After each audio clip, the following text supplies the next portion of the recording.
All right, welcome back, everybody. As we wait for a verdict in the Johnny Depp-Amber Heard defamation trial, we're going through some critical testimony that you might have missed in this case. Or just to recap, because one of the witnesses that we haven't had a chance to really talk about as of recently is Isaac Baruch. This is a, you could say, a fan favorite. A lot of people liked his testimony. This is clearly a friend of Johnny Depp's. He says he was also a friend of Amber Heard's. And you could say, you know, his testimony might have been a little bit biased towards Johnny Depp. But there was an interesting part of his commentary when he talked about overhearing a phone call between Depp and Heard. And he was with Johnny Depp at his apartment at the time of the call. Let's hear what he had to say.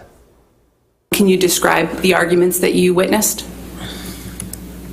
The first argument that I remember was walking in. It was a telephone argument.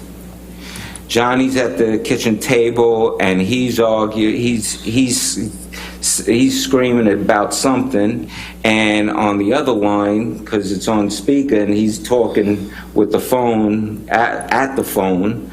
The other person is Amber, and that she's in New York, and he's at the kitchen table, and they're arguing, and he's going, "Who is it? Who is it?" And she's saying, "Oh, baby, come on, please don't. What are you doing, baby? Why are you being like this, baby?"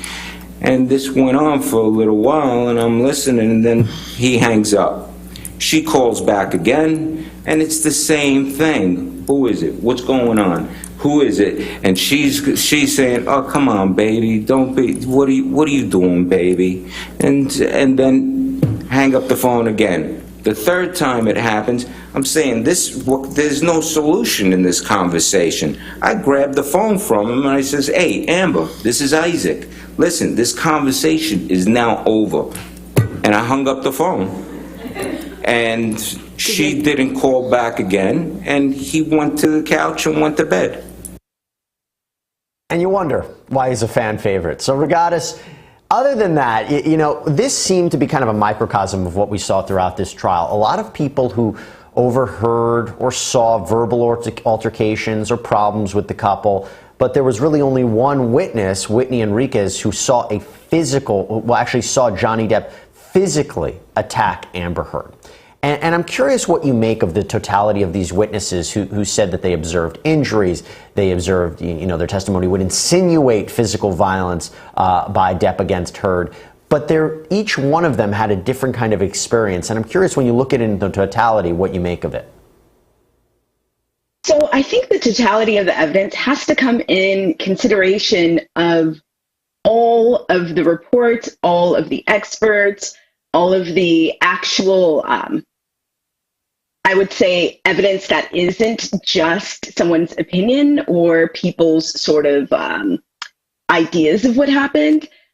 There were some very charismatic witnesses, such as, who we just saw. But,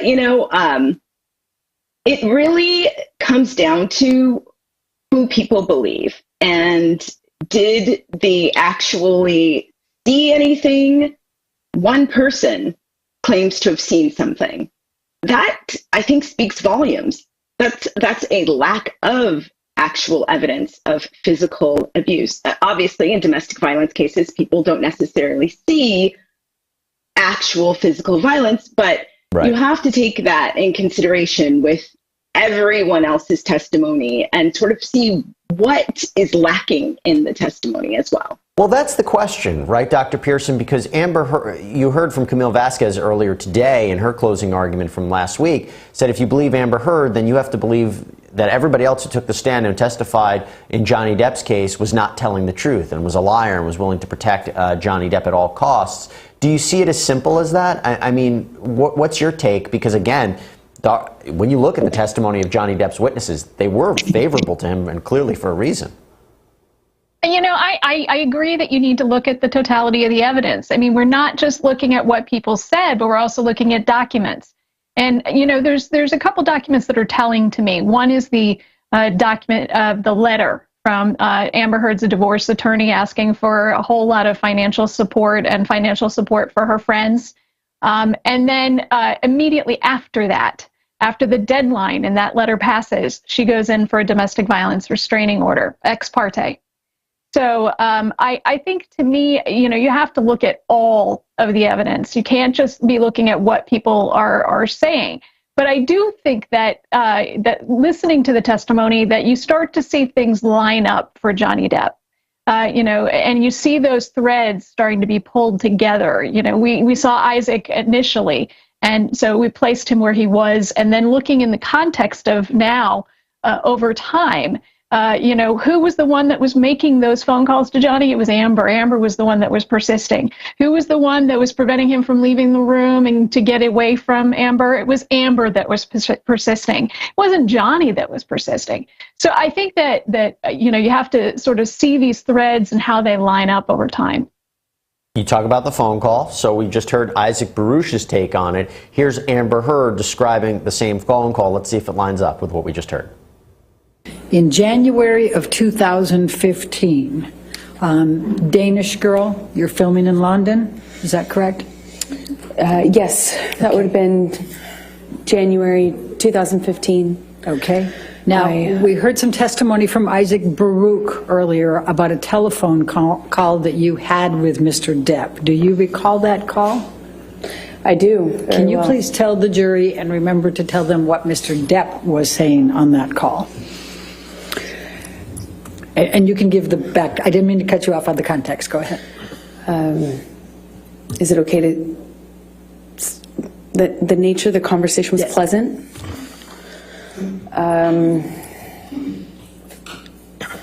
Friendly, fine, normal. And then Johnny stopped making sense with this. Like, he'd start a sentence and then trail off and act confused when I would be confused. And that pattern kind of increased pretty dramatically in a short amount of time. And I was in a hotel room in London speaking to him in Los Angeles, and the phone, what I assumed, cut off. I thought it was a connection issue. And I remember getting out of bed and walking into the bathroom to get something, and I was redialing him. And in the span of that short amount of time we had been disconnected, it was minutes, not even minutes. I called him back thinking the phone had been disconnected, and he answered and he said, how could you tell me that? How could you say that to me? Who the f*** is he? Who the f*** is he? And he asked me that a few times, and I was so confused. I didn't understand what he was talking about. I expressed that to him. He says, who is the guy, the one in New York that you're Got us a very different interpretation there, and a very different what led up to this call and reaction. So now you heard how Isaac interpreted it, and you're hearing Amber talk about it. What's your take? My take is, who do you believe? A lot has been said about the way Ms. Heard testifies. A lot has been said about her believability, mostly due to how she testifies. She's speaking clearly, but a lot of times it seems to be simply directed at the jury in a way that seems like a performance almost. And there's been a lot of commentary on how she testifies, and it really depends on if the jury finds her believable. I think Isaac was very believable. He didn't seem to be exaggerating. He seemed to be just telling what he saw, how he thought it was. Whereas, Mrs. Heard's testimony in totality does leave one to question sometimes if it is in fact believable. For instance, crying but not actually having tears, and just making lots of faces and this type of thing. So if the jury in fact finds her believable, then they'll credit this testimony. But Isaac seemed very believable. So it's just a matter if they believe her or not. All right. Well, maybe we'll get an answer later today. We'll see. Hard to predict when juries would come back, especially in this kind of case. But we'll keep a very careful eye on that courtroom feed. And when we come back, we're actually going to go to one of our reporters who's on the ground in Fairfax County, Virginia. Stay with us.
Okay, welcome back, everybody. We're covering the Johnny Depp Amber Heard defamation trial.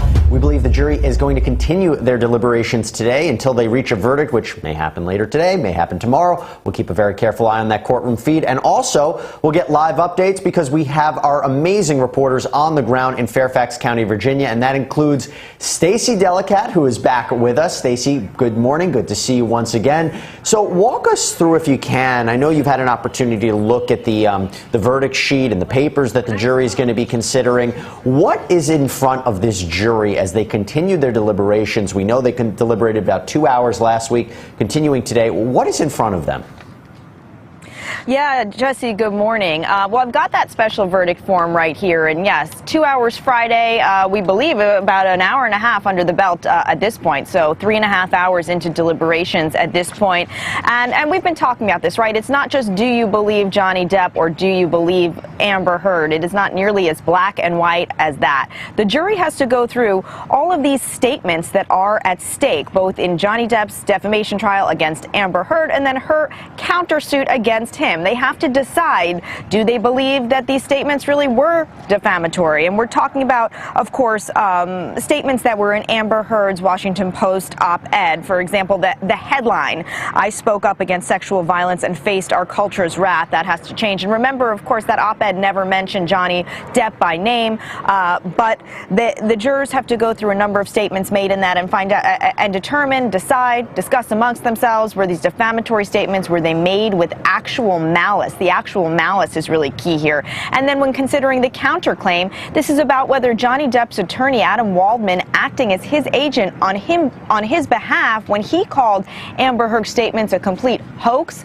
whether Waldman's statements were defamatory and whether those were made with actual malice. They have to walk through these steps. There are several elements they have to consider with each statement that's up for discussion, and then they have to decide whether there are going to be any damages here, both compensatory or punitive, or might they award no judgments, maybe $1 or something symbolic on either side. I mean, there are so many different combinations of what could happen, things that could happen here, and iterations, I should say, of how the verdict could come out in the end. So there's a lot in front of them, and that's why a lot of people are thinking, yeah, this could be a little longer before we hear something. And I've noticed the scene has changed a little bit. You know, we talked earlier about how there wasn't a significant line like there was in the past few weeks. But I'm noticing behind you that there's a different media presence as well, right? I mean, what is happening outside the courthouse today? Well, look, there's a lot of media presence out here. I mean, any trial, not everyone's going to be in it for the entirety, like Law and Crime has been every step in the way. You get the networks, you get the local stations, they're going to come for the openings, the closings, and of course, the verdict, which is arguably the biggest moment in the case. So we are seeing a lot of media lined up here outside the courthouse today. There's a mic stand in the front should anyone come out and want to make statements. About an hour ago, we did see Camille Vasquez and Benjamin Chu, two of Depp's attorneys, come out. They didn't say anything, unclear what was happening. They may have just kind of come in to check in and then gone on their way because, as we know, when a verdict is reached, everyone's going to be given an hour notice to get in the courtroom for that. In terms of the fans, yeah, just a sprinkling of them out here today. There's an Amber Heard supporter that's been sitting over on a bench behind us with his sign. There are a couple of supporters in the courtroom today, Depp fans, but this is nothing like we saw during the duration of the actual trial when testimony was going on, and also when the fans knew that the stars were here. Jesse, you know, we talked about this. We don't know who's here today and who's not. We know so far there is no sign of Depp or Heard, and we know that Johnny Depp was off playing music this weekend, and not just nearby, not even in LA, but all the way across the pond in the UK, where he appeared in not one but two concerts with the legendary rock and roll star Jeff Beck. The two have collaborated before. They had a song, a remake of a John Lennon song that came out back in 2020. They performed that. Last night he was on stage at London's Albert Hall. We know Jeff Beck has another concert scheduled there tonight. No word if Depp is sticking around to play more music or whether he has already headed back to be here in the event a verdict is reached today. But we're standing by for all of it, Jesse. That much I can tell you. And you know what the best thing, we know what I will tell you is I think that as we get closer to the idea of a verdict, or there's an announcement of a verdict, that scene behind you, Stacey, is going to change. That's my guess, but you'll report back to us about what's happening. Great reporting as always. Thank you so much, Stacey. Appreciate it. Thanks, Jesse.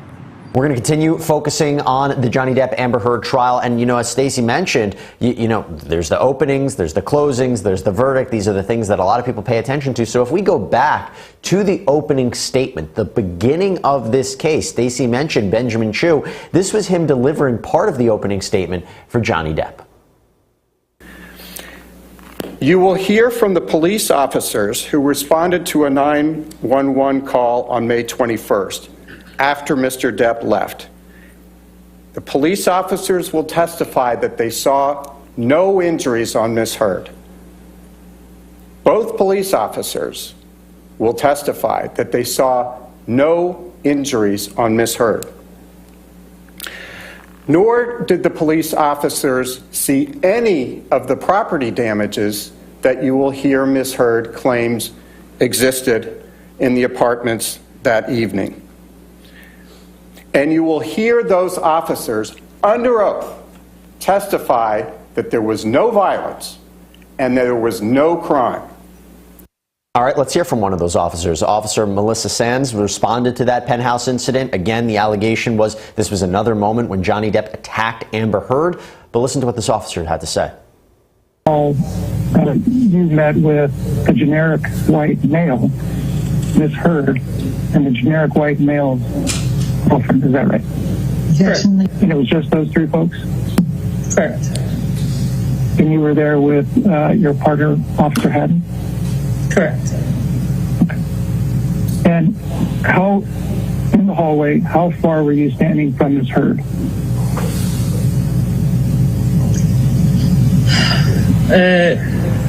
It was close, probably like 2 to 5 feet. Okay. And at that time, did you notice any injuries on Ms. Heard? I did not. Okay. Were you looking to see if she had any injuries at that time? Yes, I was. And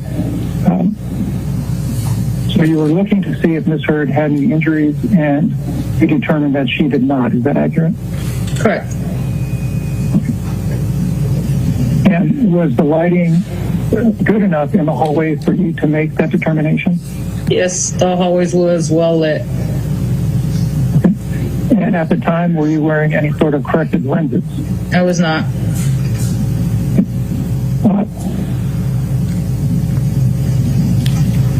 Although you were not wearing corrective lenses, were you prescribed corrective lenses at the time?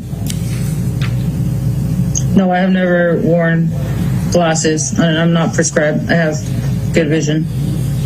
Okay. And at that time, did you have good vision? Yes, I did. At the time you were observing Ms. Heard, did you have good vision? Yes, I did. And did you observe any injuries at that time? I did not. Okay, now, Dr. Pearson, these officers were criticized for not taking notes. Were they rushing to judgments? And even in the UK trial, the judge in that case said, basically, I don't want to criticize the officers, but the fact that they didn't take contemporaneous notes of this incident is a factor that I have to consider. And we know that in the UK case, he actually found multiple instances of abuse. But I have to tell you, I thought that was really powerful testimony from Johnny Depp's side, because it's not like you have his, aside from friends and bodyguards and assistants, these are officers who I don't see an immediate allegiance to Johnny Depp. They're just going to go forward and say what they said. What did you make of it? Important testimony. These were people who were, in essence, neutral. They were law enforcement officers who were highly trained in working domestic violence cases, this officer in particular, and they did not observe any of the things that Amber Heard claims existed. And she passed off their testimony as being dismissive of her concerns, if I recall correctly, that she claims that that officer said that that wasn't an injury, which is not what the testimony was under oath. But regardless, flipping it for a second, there are instances when, Amber Heard was criticized for not going forward and telling the police what actually happened. There are domestic abuse survivors who wouldn't, police come back, police are called, and they wouldn't, give up, they wouldn't say what actually happened because of various reasons. And, is it fair to say that just because what the officers observed or didn't observe doesn't mean it didn't happen? How do you look at it? So, as a public defender and a criminal defense attorney, having done these types of trials a lot, typically an officer, if any allegation, if they observe any sort of physical, bruising, any cut, scrape, anything, they will arrest people immediately. They're not ones to just kind of pass it along and let it go. They tend to immediately arrest, ask questions later. So the fact that, the officer saying she didn't observe anything, it is, I think, very relevant here. I do agree with you, though, that there are definitely people who are abused who just say, oh, I'm fine. Please, leave me alone, leave, that type of thing. But those people don't tend to have the same personality, I'd say, as Amber Heard. Someone who is, sort of manipulated and abused tends to be isolated, not around their friends. They don't have their entire family move into buildings with them. Abusers tend to isolate people, I'd say.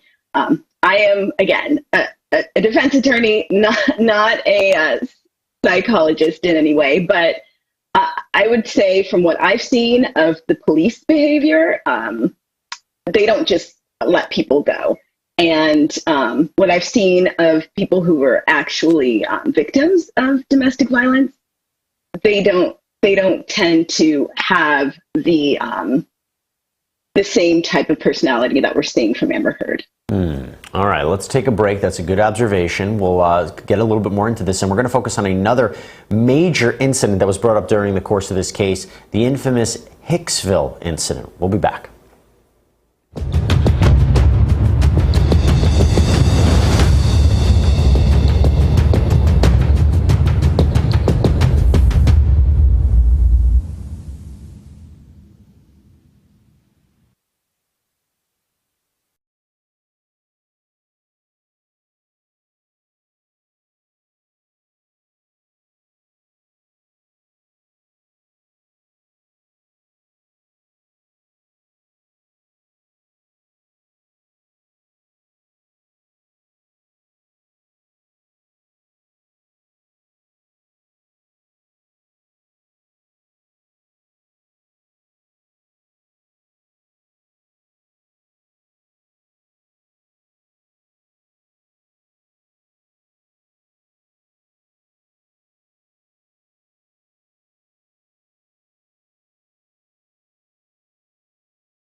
everybody. So we're talking about the Johnny Depp Amber Heard defamation trial. We're going through the evidence as the jury has continued their deliberations today. If we get any word about a verdict, we will go live. We will update you as soon as possible. But right now we're going through some of the more critical testimony that you might have missed, including that of Morgan Knight, who was the former owner of this Hicksville trailer palace. And this was the site of one of the alleged blow-ups between Johnny Depp and Amber Heard, both sides saying two different versions of what actually happened. Amber Heard had said that she was sexually violated by Johnny Depp in this Hicksville trailer, and that there was a complete destruction of the actual trailer, and this was a really horrible, horrible scene. But when you hear from Morgan Knight, his description of events is a little different. Take a look.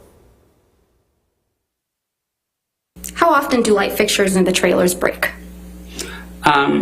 They break pretty often. I mean, it's not like a usual thing, but things in the trailers generally get broken because it's all vintage trailers, and I would say as much as every couple weeks there's some incident of damage in one of the trailers. In this case, Mr. Depp had told me that... Objection, objection. So anyway, yes.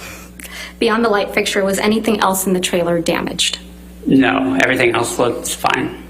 In fact, we have something we call a piggy fee that we address to guests, that if there's anything what we call inconsiderate or unusually large messes, we charge them extra for it for a $25 an hour cleaning fee, but they did not receive one of those because everything outside of the light fixture looks fine. On eBay, find a matching pair that would fit there, and when I finally got around to it, I was able to get that and charge it to Nathan, whose credit card I had. And what was your understanding of who Nathan was? Mr. Depp's assistant. Okay. And what did you charge Nathan or Mr. Depp for replacing that pair of light fixtures? The pair came out to $62.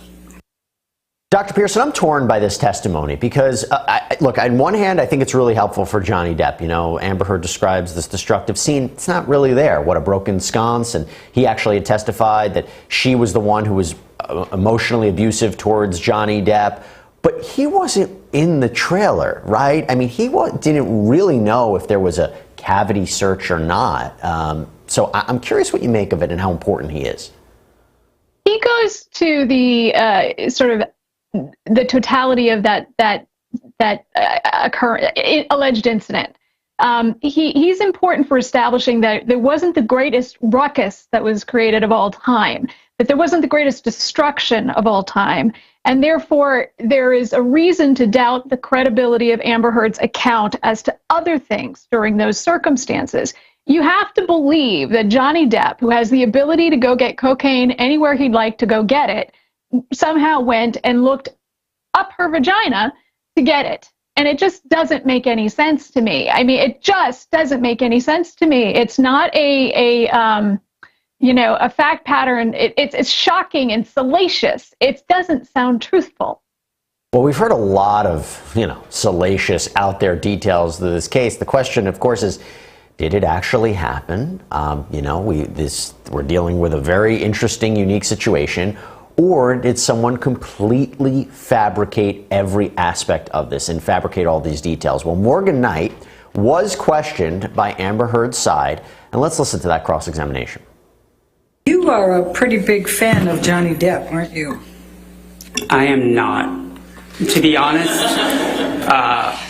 throughout the evening, I just asked you one question. I didn't apologize. ask you the rest of that. You wanted to participate in this trial, didn't you?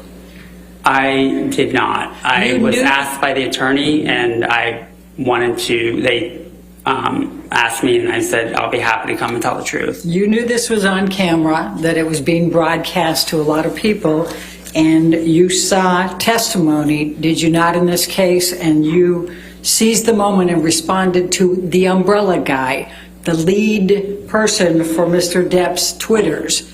Did you not? Objection, Your Honor. Argumentative compound. Overruled. Mr. Umbrella Guy is the lead. You know that he leads one of the most predominant pro-Depp Twitters out there. I have no idea. I don't care or follow the Umbrella Guy. In fact, you do follow a Twitter called Johnny Depp fan, don't you? Absolutely not. You don't? That's your testimony under oath? It is my testimony under oath. All right. And on April 21st, Mr. Depp testified in this case about Hicksville, didn't he? I wasn't here. And in fact, you tweeted in response to the umbrella guy on April 21, 22, quote, "That never happened. I was with them all night. Amber was the one acting all jealous and crazy." Do you recall writing that? I do recall writing that. Okay, Regatta, he's an interesting witness because he wasn't planned.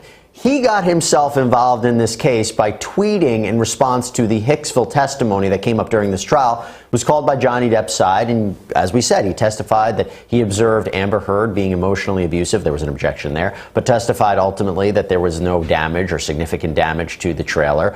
Do you think he's not credible? Do you think he's biased? So I thought that the cross-examination of him was not helpful to Ms. Heard's side. They seem to be sort of attacking his tweets or his associations on Twitter, which just seemed really petty and strange. The important part was what happened that night and the actual documents, $62 worth of damage on a light sconce. These are the facts that are important. Not if he likes Johnny Depp, if he cares about Johnny Depp, if he follows people on Twitter. I don't care. What we want to see are documented facts. We want to see exactly what happened factually. And factually, there was not the argument that Amber Heard described, the destruction at least that she described. They could have had this argument, it's possible. This very, very kind of wild story that she tells it's possible, but when it comes down to actual facts, documents, $62 worth of damage on a light sconce. Well, Dr. Pearson, here's the thing: we have about 90 seconds left. The question, of course, is did you get the sense that there were witnesses who took the stand to get their 15 minutes of fame? They wanted to testify in a really big public trial. Experts get to testify in a big public trial. They do a great job. They get called back by another person in another case, or they're just so loyal to Johnny or Amber, they're going to say whatever they need to help them. Did you get that sense throughout this trial? You know, there were times when I got that sense, but it wasn't with this witness. This guy seemed to be just an average person who knew some information. And one of the things that's important to understand is that people who are normal, average people, they remember meeting movie stars. They remember those circumstances in detail. That is true. And especially, I will say that if you're a witness to this kind of altercation or this kind of problems or these kind of verbal altercations or destruction, you're going to kind of remember these details. But I will tell you, this case, unlike any other. So these are the questions we have to ask about if you want your 15 minutes of fame, because legitimately, I've never seen a trial as big as this. Maybe O.J. Simpson, but this is such a massive ordeal. So clearly people have a lot of eyeballs on it. Regatta Appling, thank you so much for coming on. I really do appreciate you taking the time. Dr. Pearson is going to stick with me for one more hour. We have so much more to talk about in the Johnny Depp Amber Heard trial. And when we come back, we're going to get a live update from Fairfax County, Virginia, on what is happening on the ground. We'll be back.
And welcome back to the Morning Docket, everybody. I'm Jesse Weber, and thanks for joining us for our continued live coverage of the Johnny Depp versus Amber Heard defamation trial. We are currently in verdict watch. This is the case where Johnny Depp is suing his ex-wife for $50 million, claiming that she defamed him in a 2018 Washington Post op-ed piece. She has countersued him for defamation based on allegations that he and his attorney Adam Waldman orchestrated a public smear campaign against her in the media. We go right now live to Fairfax County, Virginia, where our reporter Anjanette Levy is on the ground with us once again. Anjanette, good to see you again. What can you tell us about where we are in the deliberations process and what you're observing also on the outside of that courthouse? Well, good morning again to you, Jesse. You know, we are about 2 hours into deliberations for today, so we're at about 4 hours total. And wouldn't we love to know what's going on in that deliberation room? We can tell you that the jury obviously has the jury instructions, right? This is their roadmap, telling them how they are to consider this case and consider the law. And the other things they have to answer, all of these questions about the claims of both Johnny Depp and Amber Heard that they have to consider. We're going to get into more of that during the lunch show coming up during the noon hour.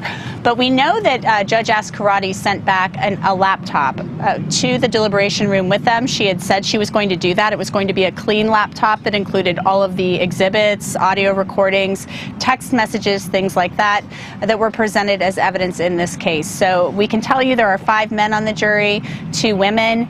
We know that a few of those men are younger Asian men, and I was actually talking with a woman who's lived here in Fairfax County for a really long time the other day, and she was just kind of really, and she was an Asian woman, probably a middle-aged Asian woman, and she was like, wow, I'm really shocked by the composition of the jury. She just didn't feel like it was representative of the population, because that's what juries are supposed to be, right? They're supposed to be representative of the population, but that doesn't always happen.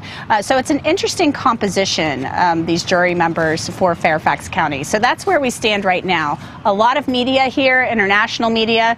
A lot of these people were here in the beginning. Now they're showing back up. Some of the news networks in the United States are here as well. Documentary film crews are here as well. And, you know, it's just an interesting scene. The line, you know, the line for the wristbands, nowhere near what it's been the last several weeks. I think there might have been 10 people here when I got here before 7 this morning. So a much calmer scene. The lawyers for Johnny Depp were here earlier. They came in, they left. We haven't seen Amber Heard's lawyers just yet, but I'm assuming they are nearby, just in case the jury has any questions. I said this to Stacey Delicat earlier, that as soon as there is the announcement of a verdict, Anjanette, that scene behind you may change. Yes. What do we expect when we get, how does it work in terms of the announcement of a verdict, what that's going to look like? Again, because we're anticipating we could get it today, we could get it tomorrow. We're all watching. Yeah, I mean, we're all waiting and watching. I mean, this is what we do, right? We wait for verdicts. Sometimes I feel like we're pretty good at guessing when it could come. Other times, you know, it can be a surprise. I mean, the jury sat here for 6 weeks and listened to testimony. They listened to testimony from both Johnny Depp and Amber Heard. There's a lot to consider, and they took a lot of notes. Judge Askarati said the other day, she gave this as an example, that it would be an hour's notice. And the example she gave was that should the verdict come in, say, at 10:20 in the morning, she said it would be at the top of an hour from the top of the hour. So the example she gave was 10:20 a.m. They say they have a verdict. Then move up to 11 a.m. And then the verdict would be read at noon. So it's an hour's notice from the top of the hour. So that's how she explained it. All right. Anjanette Levy, thank you so much for this great reporting as always. And I know that if we get any update on that ground, you'll report back to us as soon as we can. Thank you so much, Anjanette. Definitely. All right, we're going to continue following some of the testimony that you might have missed in the Johnny Depp Amber Heard trial. And we focused on some key players. We focused on Johnny Depp. We focused on Amber Heard. We focused on corroborating witnesses. But now we have to get into some of the most interesting pivotal evidence, the audio tapes. This was a couple that would record each other, and those audio tapes told a lot about what was happening behind the scenes. So I want to go right now to one portion of an audio tape, and this is where both sides attempted to use them to their advantage. Take a look. No, it's not to get you mad. It's just to get out of a bad situation while it's happening before it gets worse. in Australia when we had the big fight where I lost the tip of my finger. At least 5 bathrooms and 2 bedrooms I went to avoid talking to me, to avoid working it out.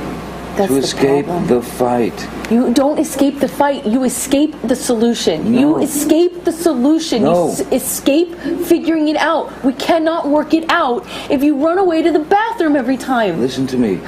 Listen to me. A boxer can't go 12 rounds without a minute break. I'm not giving you a minute break. You do it at minute 3 at the beginning of an argument. No. There are rounds, man, and when it gets too hairy, the ref splits them apart or whatever. But all I'm saying is, you can't have a solution if the argument just keeps mounting and mounting and mounting and mounting. I go into the bathroom and sit on the floor. Bam, bam, bam, here you come. I come out. Fight, crazy, escalated. I split again, I go to another bathroom or a bedroom or something. Knock, knock, knock, bang, bang, bang. You kept coming to get me. I'm not the one who throws pots and... Those are different. That's different. Else at me. That's different. That's one does not negate the other. That's irrelevant. It's a complete non sequitur. Just because I've thrown pots and pans does not mean that you come and knock on the door. Just because there are vases does not mean that you come and knock on the door. Really, I should just let you throw... I'm not saying that. You're saying that. You're putting words in my mouth and then making non sequiturs. I'm giving you a situation. No, you're trying to justify how you don't or do come to the door based on whether I throw pots and pans. It's irrelevant. No, I'm justifying how you seem to think that there's this cowardice in me that runs away and I don't fight for you. And you're justifying that by saying I throw pots and pans? Okay, cool. Let's talk about everything you do wrong. I'm not the one who... All right, let's bring in legal analyst Dr. Tracy Pearson and also attorney Sharina Enke-Kroll. Great to have you both here. Sharina, welcome to the program. We'll start with you. When you hear those audio tapes, how devastating is it for Amber Heard? Because, you know, it doesn't look like Johnny Depp's the aggressor in that case. Absolutely. Throughout the entire trial, I thought that Amber was always looking for a partner who would basically treat her the way she was treating Johnny Depp. She wanted to scream, she wanted to yell. She has that passionate way of going about fights, I guess. But Johnny Depp simply was not giving her that passionate sort of comeback. He wanted to go to another room. He wanted to go lock himself in a bathroom, which was completely the opposite of what she seems to have been looking for. She wanted that combustion. She wanted him to come back at her with some fiery words, screaming and yelling just like she was. But, you know, looking at everything, all the testimonies, all of her, all of the things that she said during the trial, it really does not look good for her because she tried to even make a distinction between throwing punches versus hitting. I don't know how well the jury is going to, you know, look into that particular statement, but I thought that was a really big one as well.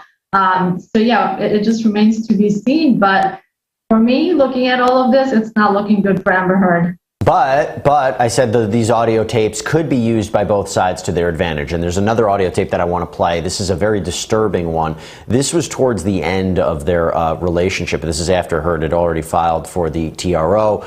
They met up in a hotel room. And in this audio tape, you can hear Johnny Depp threatening to cut himself. Let's play it. This is really pretty. Thanks. You want to cut me somewhere? Do I want to cut you? Yeah, you want an arm, you want a chest? What do you want? What do you want the scar? What do you want? Cut me. Just don't cut your skin. Please do not cut your skin. Please don't. Cut me. Why would I do that? It's easy. Don't. Please do not do that. Please do not do that. Please don't. Please don't cut yourself. You don't need to cut yourself. I need to do what I want. I know it hurts. I feel the same. Cut me. I want your mark. You have it. No, you don't. You have it. They're gone. No, thank you. No, thank you. There's sperm on the pillows.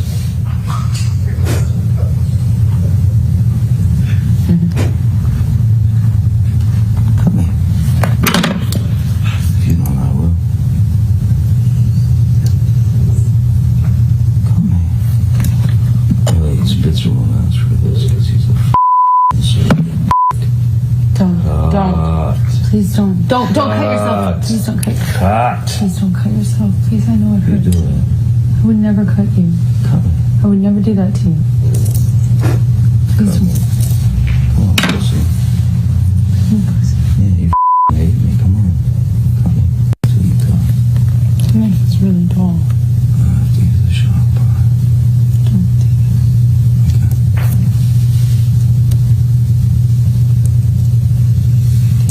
Don't. Don't you tell me. Please don't do that. Put the knife down. Just put the f***ing knife down. Don't do that. Do not do that, Johnny. Please, you're gonna look at you. You're gonna hurt yourself. Please. I want to look at you. I know you're in pain. Wait. Stop. Please. There's a way for the pain to go away. It's not that. It doesn't make it go away. Trust me. You don't fucking know. I do know. It doesn't make it go away. Really? Did it make it go away? Yeah. It did? Please don't do that, okay? Dr. Pearson, what do you make of that audio? Because for me, when I listen to it, I know why his side, Amber Heard's side, has brought that in. It shows him to be, violent and unstable. And also, if there's the question of did he cut his own finger in Australia in 2015, when you have an audio tape of him, seemingly cutting himself, it maybe makes that more likely. But then again, I'm not sure. What do you make away from it? I think we need to look at context. This was after the TRO was granted. This is after his life was devastated and he was at the lowest point of his life. So when I hear that, what I hear is somebody talking who is profoundly mentally injured at that point, and is at the lowest point and just wants to make the pain go away. So I don't know that necessarily helps Amber Heard. Sharina, how much do you think the jury is going to be listening back to these audio tapes, the videotape of him destroying the kitchen? They're going to have access to all this material. They can watch it as many times as they want. Do you think it's going to play a central role in their deliberations? At the end of the day, the jury is consisted of people, right? They're everyday people just like us.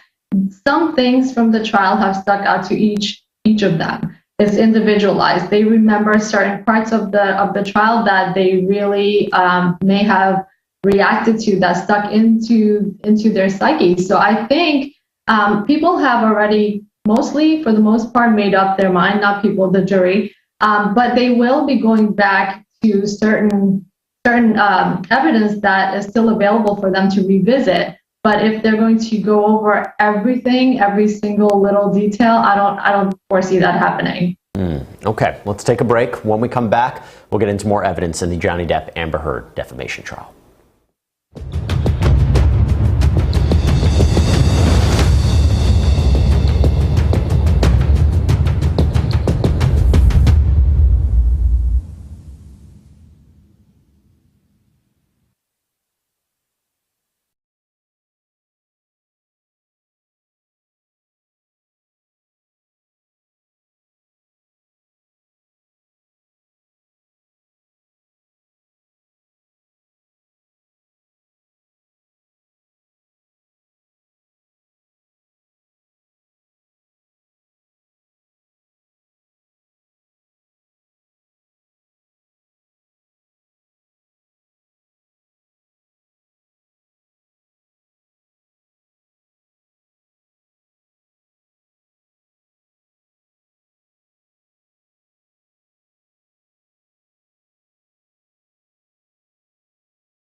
Welcome back, everybody. So we're talking about the Johnny Depp Amber Heard defamation trial.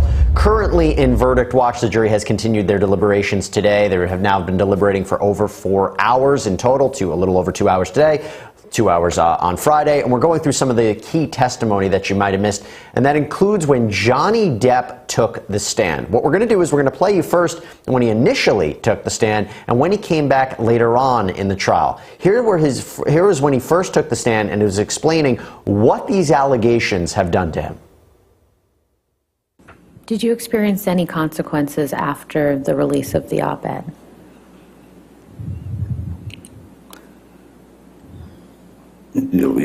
Absolutely. And what were those? Oh, I believe it was, I don't think it took Disney very long, maybe a couple of days, to announce that I had been removed from the Pirates of the Caribbean films franchise, which I learned about reading in reading one of these type of, some magazine, or the article where Sean Bailey was quoted, which was very odd to me, as I have had many creative conversations with the Disney people, even to the point of where they were asking me to come back and write Pirates. Sorry. What, to your understanding, is the status of Pirates 6? At this point? Yes. I believe it's in dangle mode. Mr. Depp, have you ever physically assaulted Miss Heard? Never. Have you ever sexually assaulted Miss Heard? Never. Certainly not. What have you lost as a result of Miss Heard making these allegations against you?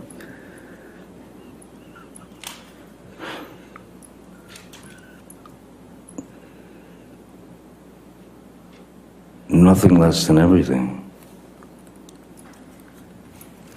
Nothing less than everything. So, Sharina, overall, Johnny Depp took the stand, told his truth, or what he was saying was his truth. Overall, how do you think he did on the stand? Because I know the jury's going to be thinking about it. Absolutely. I have been thinking about it. In my perspective, I found him to be very credible. His demeanor from the recordings that Amber Heard put forth matched perfectly with his demeanor in court. And I think that's a big deal that we haven't really been hearing much about. But his demeanor matches up with that of the recordings. He stayed calm. He stayed focused. It almost seemed like even in the recordings, he was very focused as to what he was talking about. The same thing during his testimony in court, which is not the same thing as Amber Heard. She was very combative sounding. She was angry, screaming, yelling. It was a little bit different from what we saw in court, where she seemed more calm and collected. So I don't know what the jury's thinking. Obviously, we're all wondering what they're thinking. But in my perspective, from my point of view, I think he did a fantastic job, especially because we can see him being very consistent, both on and off camera. Okay, well, let's see how he did when he came back on the stand in this rebuttal case, primarily responding to not only some of the accusations thrown out by Amber Heard during her testimony, but he also responded to the counterclaims that he and his attorney Adam Waldman orchestrated a public smear campaign against Amber Heard. So let's see how he did on rebuttal. What happened at the end of that week on May 27th, 2016? May 27th, my daughter's birthday. May 27th,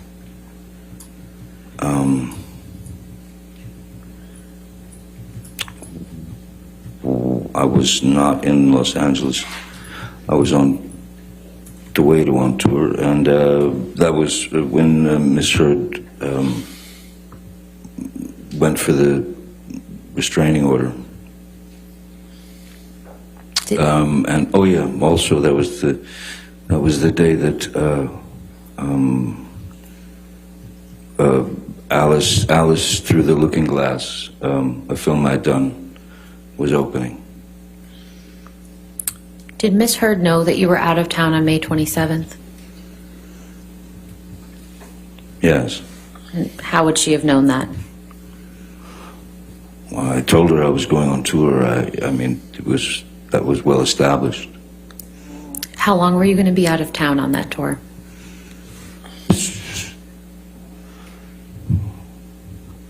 2 to 3 months. And did Miss Heard know how long you'd be out of town? I don't know if she knew exactly how long I'd be out of town, but it was a pretty extensive tour of Europe.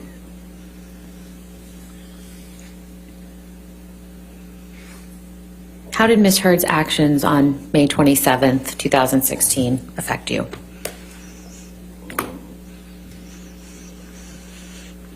Changed everything. Objection, Your Honor.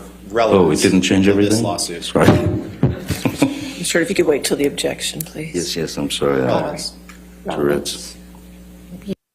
Little colorful commentary there from Johnny Depp. But no, the truth of the matter is he comes back, Dr. Pearson, and he addresses, like I said, the counterclaims. He addresses some of the accusations from Amber Heard, and he also addresses this idea that Amber Heard purposely went for the TRO with these alleged bruises on her face while he was going to be away and couldn't fight it, right? And so the question, of course, is, was it necessary for him to come back on the stand? And how do you think he did? My personal belief is when he was questioned by Jamie Benjamin Rottenborn that second time around, he appeared to be a bit more shaky. You tell me, what did you make of it? I thought he was exhibiting trial fatigue. You know, they've been in trial for a number of weeks. Trial lawyers even exhibited it. Everybody looked tired. The jurors were tired. And so if they were tired, I'm sure that they weren't necessarily perceiving it the way we are, where, you know, we're fresh as a daisy and you know, watching this every day from the comfort of wherever we are. Except for you and Anjanette, of course. You guys were in Fairfax. But I think that it's very possible that that it wasn't that noticeable to them, but very noticeable to those of us out here. Yeah, I don't know. My perspective when I was in the courtroom, I looked at those jurors. They didn't show any sign of fatigue, but maybe there was a day that I wasn't there and somebody observed something. They seemed to be paying much attention. But I do agree with you. This was when he was testifying towards the end of this case, and it was so much inundated, and this jury's inundated with so much. So, Sharina, I do want to ask you about something that the allegation that Amber Heard went for this TRO when he was out of town. This whole conversation about it, that she leaked the video of Johnny Depp smashing the kitchen cabinets to TMZ, that she or someone from her team alerted TMZ to her going to the court to file for this, all of this, how significant is that in this story for you? Well, if the jurors believe it, it would go to show that she really couldn't be trusted, that she was very calculated, conniving, and she waited for Johnny Depp to be out of town, and she basically formulated the entire plan in her head even before he left out of town. So it wouldn't look good for her. And I think one of the most damning evidence against her is Kate Moss's testimony, because here she was bringing to the attention of the entire world that she thought about the Kate Moss incident, where Kate Moss was supposedly thrown down the staircase. And it's, you know, because of that statement alone, Kate Moss was able to virtually come into court and do a testimony proving once and for all that she was not ever thrown down the staircase or even abused by Johnny Depp at any point. So all of these things combined, she just does not look like a very credible witness. And I'm wondering, just like everybody else, if the jury is going to come back with that same decision. All right. Well, they have a lot to consider right now. We keep talking about it. We're going through 3 hours right now just of all of the testimony and evidence that they have to consider. This is just a microcosm of the 6 weeks of testimony they have to consider. We'll take a quick break. When we come back, we'll get an update live from Fairfax County, Virginia. We'll be back.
Okay, welcome back, everybody. So I want to go right now to Stacey Delicat, our reporter on the ground in Fairfax County, Virginia, who's been covering the Johnny Depp Amber Heard trial for us today. Stacey, good morning. Good to see you once again. Any updates on who is arriving to court? We keep wondering whether or not we will see an appearance by Johnny Depp or Amber Heard. What is the latest that you can tell us right now? Hey, Jesse, good morning. I do have a little bit of an update for you. This is what we know. In just about the last 5 or 10 minutes or so, we did see a little commotion at the door, and we did see Johnny Depp's attorneys, Benjamin Chu and Camille Vasquez, going inside along with a member of his security team. We saw them walk back in the courtroom through the front door. Ann Jeanette is on her way inside right now to sort of find out what's going on. We think perhaps jurors have a question, and that's why they're going back inside. We're not exactly sure, but it's the first movement, so to speak, that we've seen probably since earlier this morning. So could be something up here. Again, Ann Jeanette on her way inside right now to find out, and as soon as we get an update, of course, we're going to bring it to you. I also want to point out, I don't know if you can see in the shot behind me, Jesse, but there's some orange and white barricades that have been set up. About a half an hour ago, sheriff's deputies pulled up. They began unloading these barricades and setting it up around the media because there really is increased media presence here today as we get ready for this verdict. Of course, Law and Crime, we've been on the ground the entire time, right? But a lot of other media outlets parachuting in, so to speak, for this final stretch of the trial for the verdict. There's German media, there's British media, all kinds of international media, still photogs, paparazzi, a lot of members of the media up there. And so the sheriff's deputies went ahead and set up some security barricades to make sure everyone sort of stays in their place and things stay safe out here on this very hot day in Fairfax. Jesse. Any idea of who else is showing up outside that courthouse? We kept talking about the pass through, this morning, that the line to get into court was insignificant. I mean, it was pretty easy to get a pass this time. There's not the level of fan response as we've seen the past few weeks, but there are some people there. Do you see an increased presence as the day is moving forward? It's hot out here, so remember that. I mean, we're in the 90s here today. Humidity is high. There are not a ton of people outside. There's a few in the shade. There's an Amber Heard supporter that's been out here since early this morning. Again, it was pretty easy to get a wristband this morning, so there are a few Johnny Depp fans that we saw inside in the overflow room and so forth. But it's certainly not the scene that you guys were watching and sort of living out here for the past 6 weeks leading up to today. It's definitely far diminished in terms of the spectators who are out here. But that could change as we get word. If we get word that there is a verdict, I mean, I would imagine a lot of people may come out. They may just be inside right now at a nearby coffee shop or deli or whatever because it is so hot and people don't want to be out here in the heat. Now, as for the stars at the center of this case, well, Jesse, we've been talking about it.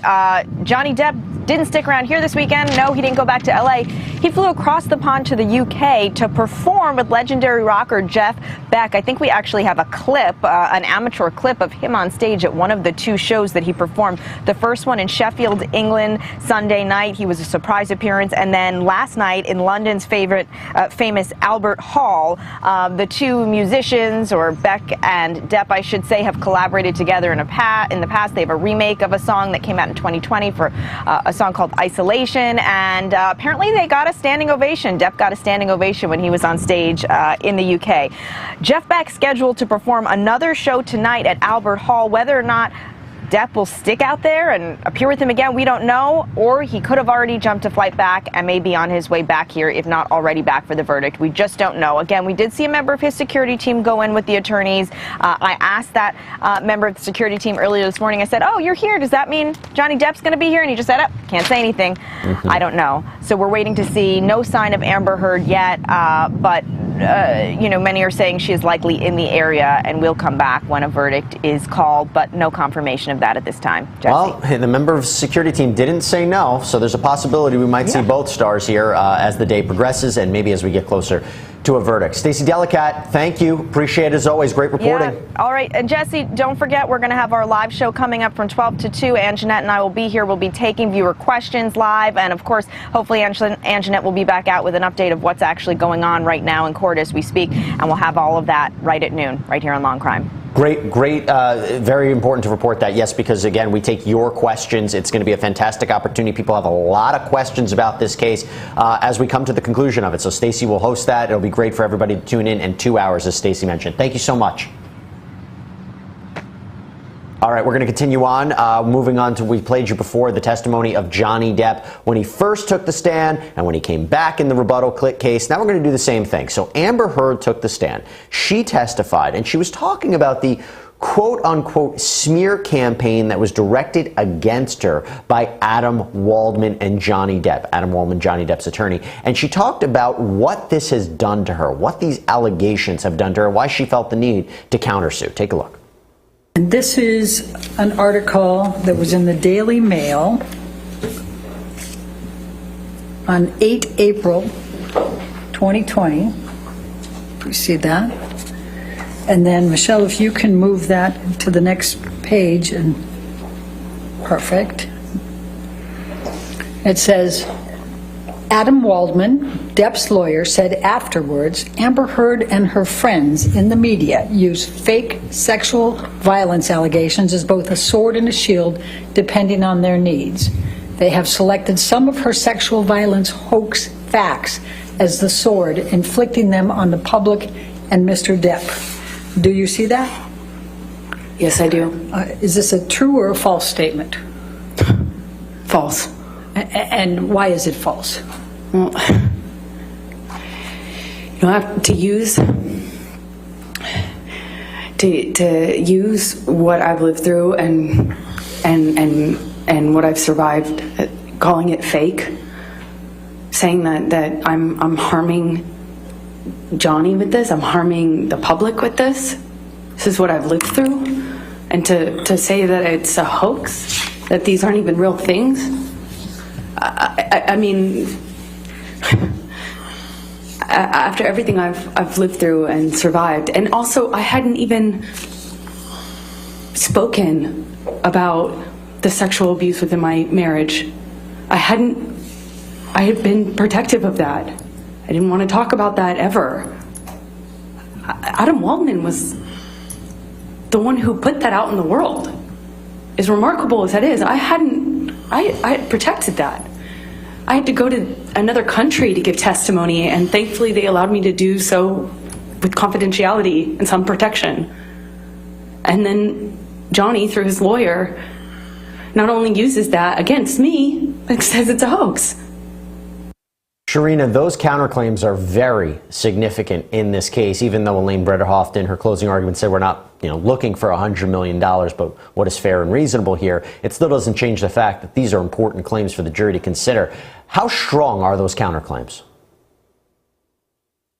Well, Amber's counsel has thrown pretty much everything they have on the wall just to see what would stick. That's my take on it. First of all, Johnny was the one that started the lawsuit, and then she came back with a counter lawsuit for double the amount that Johnny was suing her for. And she was counting on the public's sympathy and empathy on this man just taking advantage of her, being abusive of this poor woman that she is, quote unquote. And, all the things that she threw up against the wall, and she wanted to see what would stick. And in my opinion, not much has stuck, if anything at all.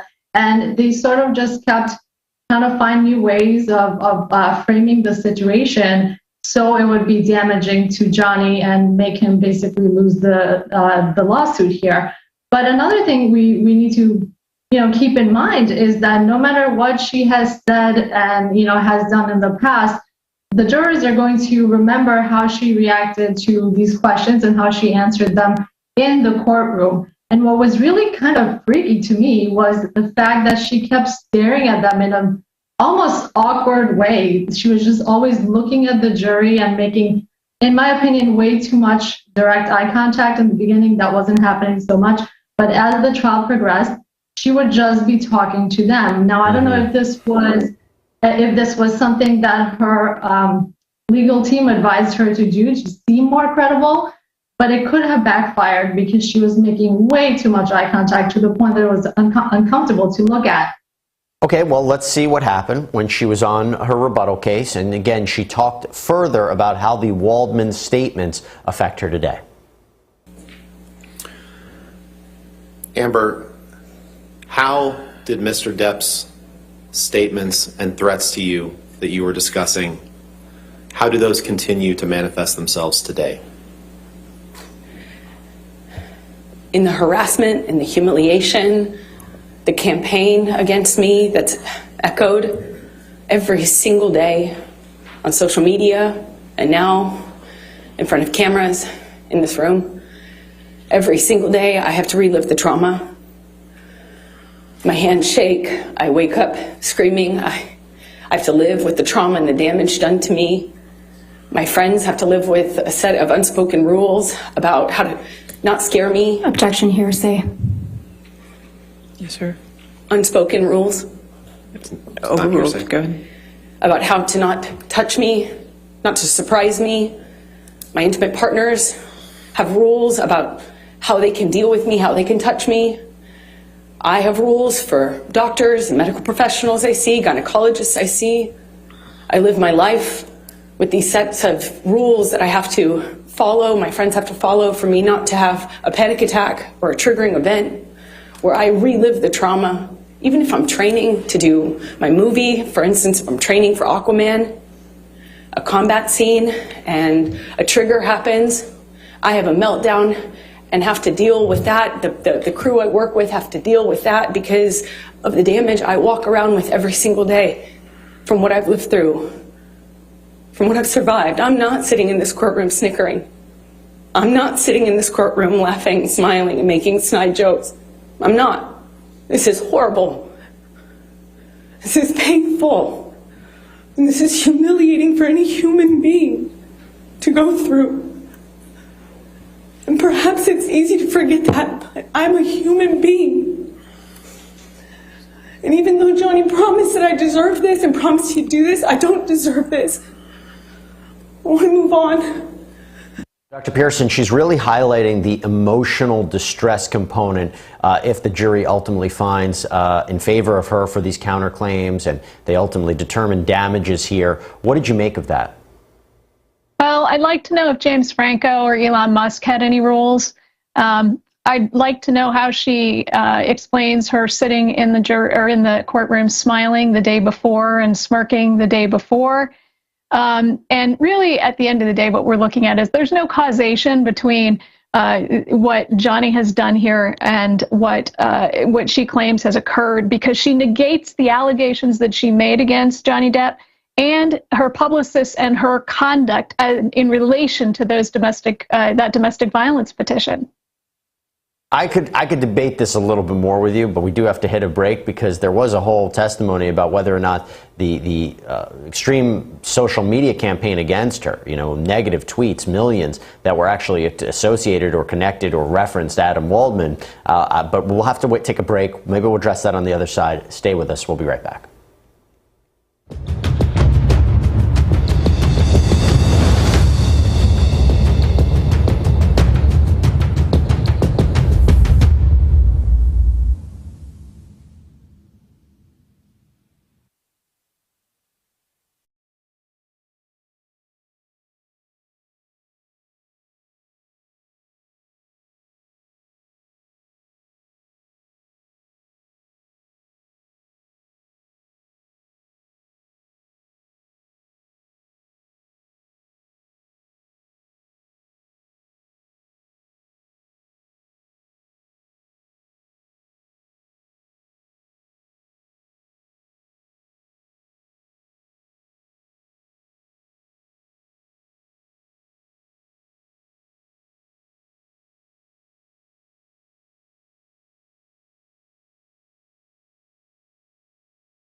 Okay, welcome back, everybody. We're covering the Johnny Depp Amber Heard defamation trial. The jury has continued their deliberations today. If we get any word on a verdict, we will bring that to you in real time. We have Stacey Delicat and Anjanette Levy live on the ground in Fairfax County, Virginia. I also want to let you know that they are going to be hosting a 2-hour live Q&A session where they will take your questions on YouTube, Twitch, Facebook, Twitter. Throw them in. We'll answer them in real time. It should be definitely something that we've seen people really have a lot of response to, because people have a lot of questions about this case. And as we come towards the conclusion of this trial, let's finish up with the closing arguments from last week. This is the last attempt by both sides to convince this jury one way or another about these defamation claims. We're going to start off with the closing for Johnny Depp's side.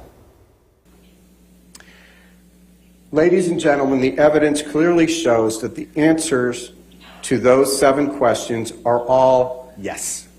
And if you answer yes to all of those questions, which you should, we respectfully submit, you will be asked to state the amount of damages to which Mr. Depp is entitled.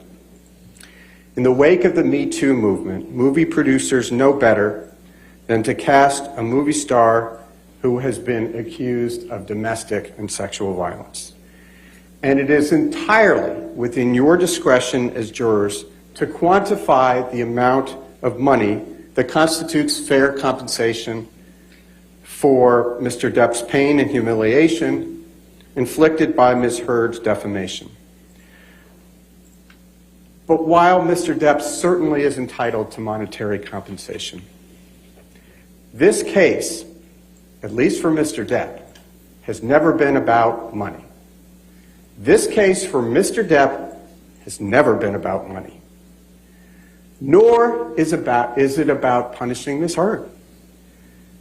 It is about Mr. Depp's reputation and freeing him from the prison in which he has lived for the last 6 years, and it's 6 years to the day. And you actually heard something similar from Amber Heard's side, that it's not about money. It is about her setting the record straight, her actually fighting back against these false allegations. But here was J. Benjamin Rottenborn delivering part of the closing argument for Amber Heard's side. You also heard him lie to you. You heard him tell you that this was his first chance to tell his story. But let's break it down, because that's not true. He could have fought the TRO that Amber filed. He could have said, I didn't abuse her, but he chose not to do that. He could have fought her in the divorce case, but he chose not to do that. Instead, he signed the statement saying that no one had falsified any statements. He only filed this suit after he met Adam Waldman, the same Adam Waldman who convinced him to file suit against his former business manager, to file suit against his law firm and fire them and blame them for things. But by the time that Amber wrote the op-ed, Mr. Depp already had another opportunity to tell his story. He filed a case in the UK against the Sun for calling him a wife beater. And in that case, he had many of the same witnesses. He was on the stand for parts of 5 days, and he got to tell the fact finder in the UK whatever he wanted. Now, it's not the same testimony he told here, because you heard me impeach him about 13 times with this testimony from the UK. But he's had his chances. Ladies and gentlemen, it is time to tell Mr. Depp that this was his last chance. Tell him to move on with his life. Tell him to let Amber move on with hers. Stand up for the freedom of speech. Stand up for the First Amendment. This trial is about so much more than Johnny Depp versus Amber Heard. It's about the freedom of speech. Stand up for it, protect it, and reject Mr. Depp's claims against Amber. As we say, a lot for this jury to consider. Sharina, how do you think that they are going to go about this? You know, we looked at the verdict form. They have multiple questions they have to answer. Even before they get to the question of actual malice, there are separate questions about whether or not the statements were false, whether or not they were published. How arduous is that task to decide defamation cases like this? It is very difficult, and it's even more difficult now because we have 2 very public figures.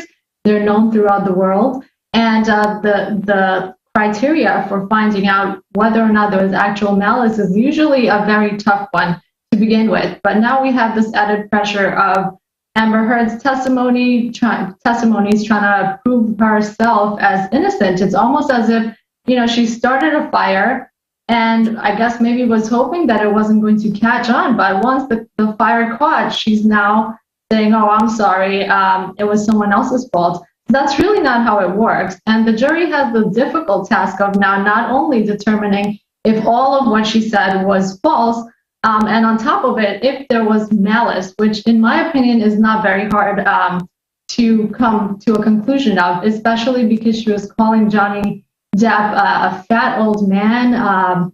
She's been, heard saying that in her recorded statements that they put forward. And something else that I also want to mention is lawyers come in very varying skill sets, and I think Johnny Depp's legal team did a fantastic job of putting forth Johnny Depp as a wholesome human being, whereas Amber Heard's legal team didn't really do such a great job, and they had to take her as she came, which in my opinion was pretty broken. And they had to present her as Sharina, since we're coming, I want to just push you back on that for a second. You say a wholesome human being, but what about the audio tapes of him cursing at her? What about the audio tapes of him cutting himself? What about the drug abuse? What about, a lot of what we heard during the course of this trial? He admitted, he's not embarrassed about it, but it's not the best stuff. There are things that came up that don't make either side look particularly strong. I mean, Sharina, if he wins or loses in this case, do you think that Johnny Depp would be cast in the next Pirates movie or a franchise film after everything that's been seen here? You tell me. That really depends on which movie he's auditioning for. I don't even know if there is a Pirates of the Caribbean left to come out. So in that case, I wouldn't know. Again, this would be guesswork. But as far as, people in general looking at this case, I believe Johnny Depp has won the hearts of most people, at least on social media. If you've been keeping up with social media, right. There's a huge fan base. So if we're just looking at that, I would say I don't think he would have any problems being cast into future movies. But then again, I don't know. And Dr. Pearson, just to play devil's advocate here, when you mentioned before that you couldn't see a causal connection between the Waldman-Depp statements and any harm that she suffered, what about the intense backlash that she received online, millions of tweets, and many of them referencing Adam Waldman? I mean, couldn't you say that what she's going through right now is because her allegations were called a hoax and fake? Well, again, I go back to Johnny Depp has a right to defend himself. He has a right to litigate. And so he believes that these things aren't true. She believes, so she's convinced herself these things that she has said are true. And the backlash that she has experienced, I believe, and the heightened backlash as of late is because of her own testimony in trial and her own behavior in trial. I mean, you don't go stomping off the stand when the judge instructs you twice to go back and have a seat with your attorney. Well, Dr. Pearson, Sharina, very strong opinions in this case, but this is a case that has a lot of strong opinions any which way you stand. So I appreciate you both coming on and giving your perspective on what we have seen and what we can expect as we come into verdict stage in the Johnny Depp Amber Heard trial. I want to let you know again, in about 5 minutes, we are starting the live Q&A session where Stacey Delicat and her guests are taking your questions on this case. So stay tuned here on Law and Crime. I am signing off. You're in great hands. Linda Kenny-Bodden is jumping in. We'll be back.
will not be sequestered. I'm Brian Buckmeyer, along with Terry Austin. In the Weinstein case, fellow silence breakers, and any Election is moving along But here. I'll read the verdict, says the Jesse Weber. Thanks for joining us. We don't tend to see it as raw as this. Good evening and welcome.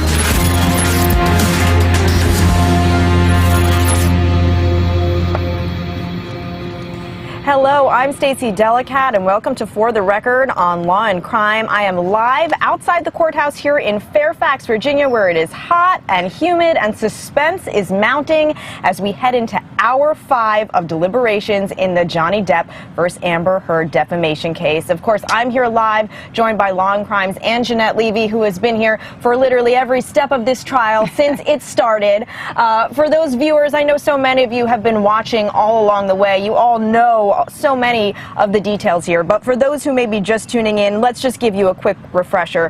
Depp is suing his former spouse, Amber Heard, for $50 million, claiming a Washington Post op-ed she penned in 2018 cost him not only millions of dollars, but his career. In that article, she said she was a survivor of domestic violence, though she never actually named Depp. Meanwhile, Heard countersuing Depp for $100 million, claiming that he and his attorneys orchestrated a smear campaign calling her allegations a hoax.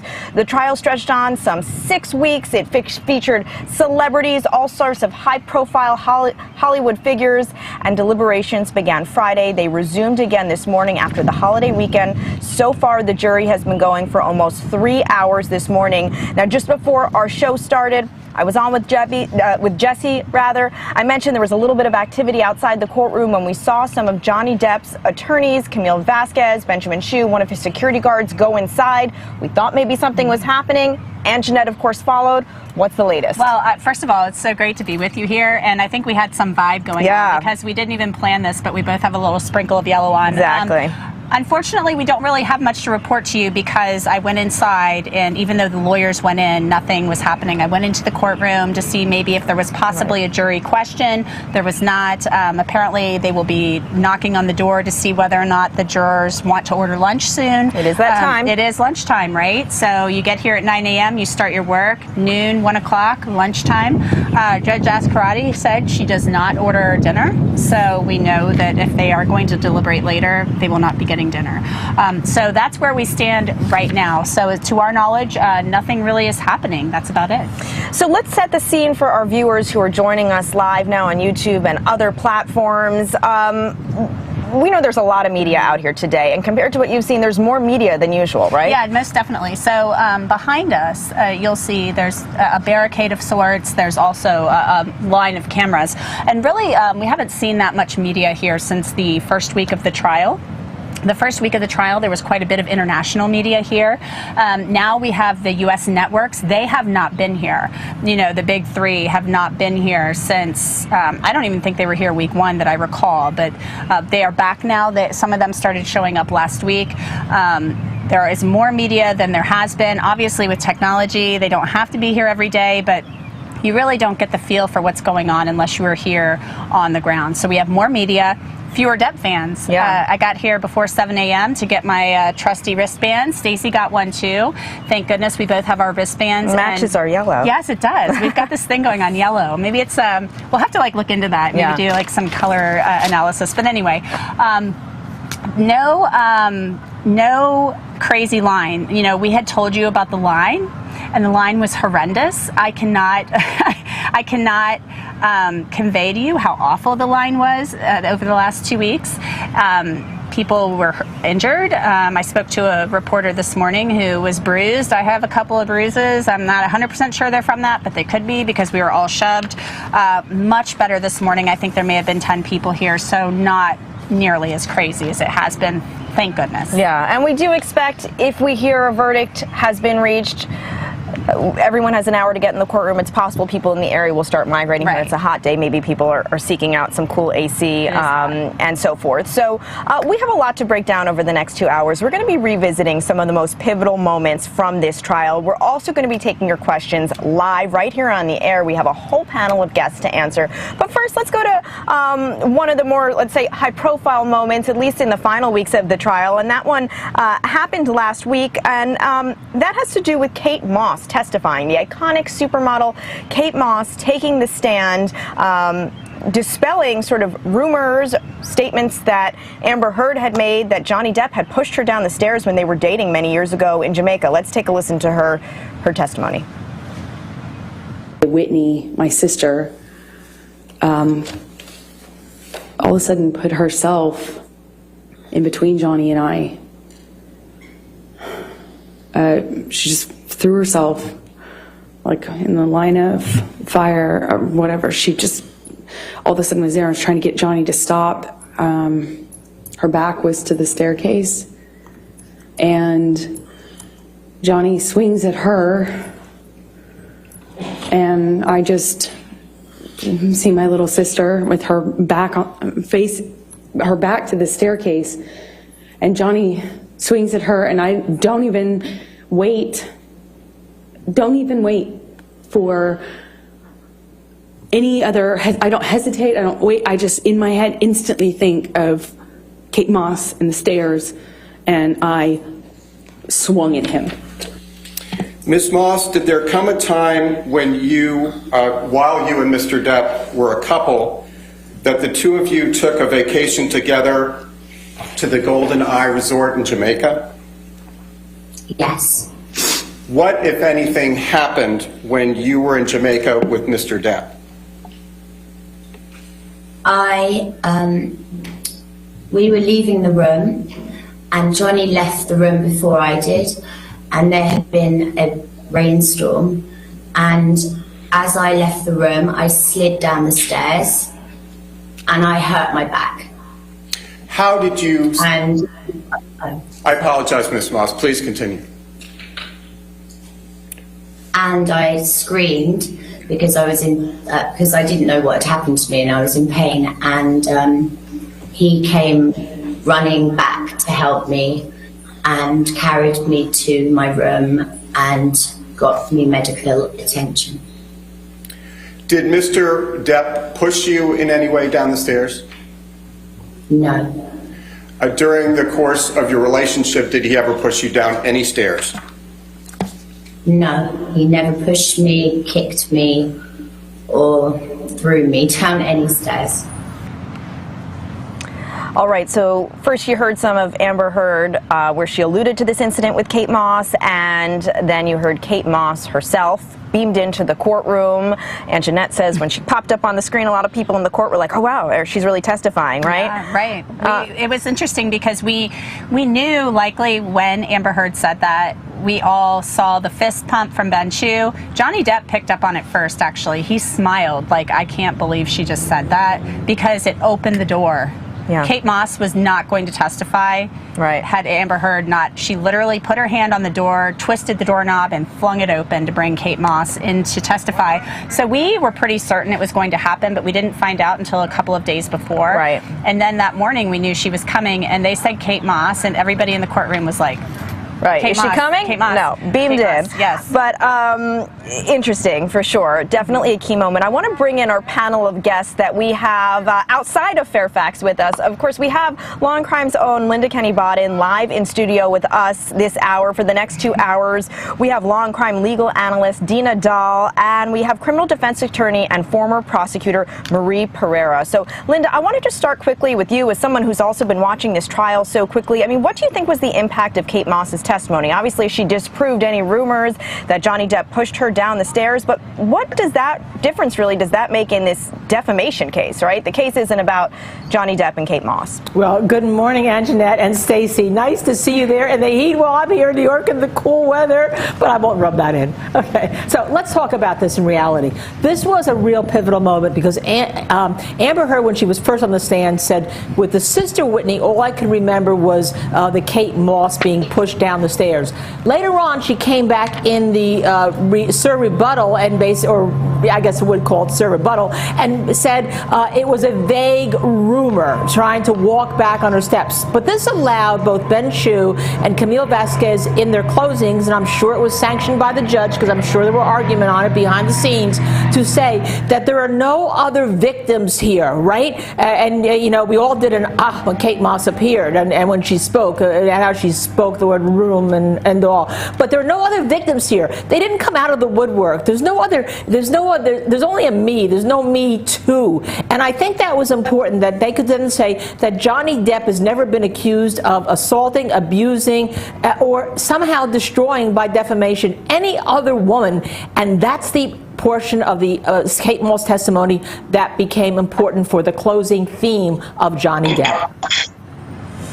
All right, Linda, thanks for putting that in context for us. Now it's time to go to some of our live viewer questions, and we thank you all for tuning in and submitting these great questions. The first one comes from the user HYFMF from YouTube. The question is, if the jury finds in favor of Amber Heard, can Johnny Depp appeal? How does it work in defamation cases? How does it work in civil cases?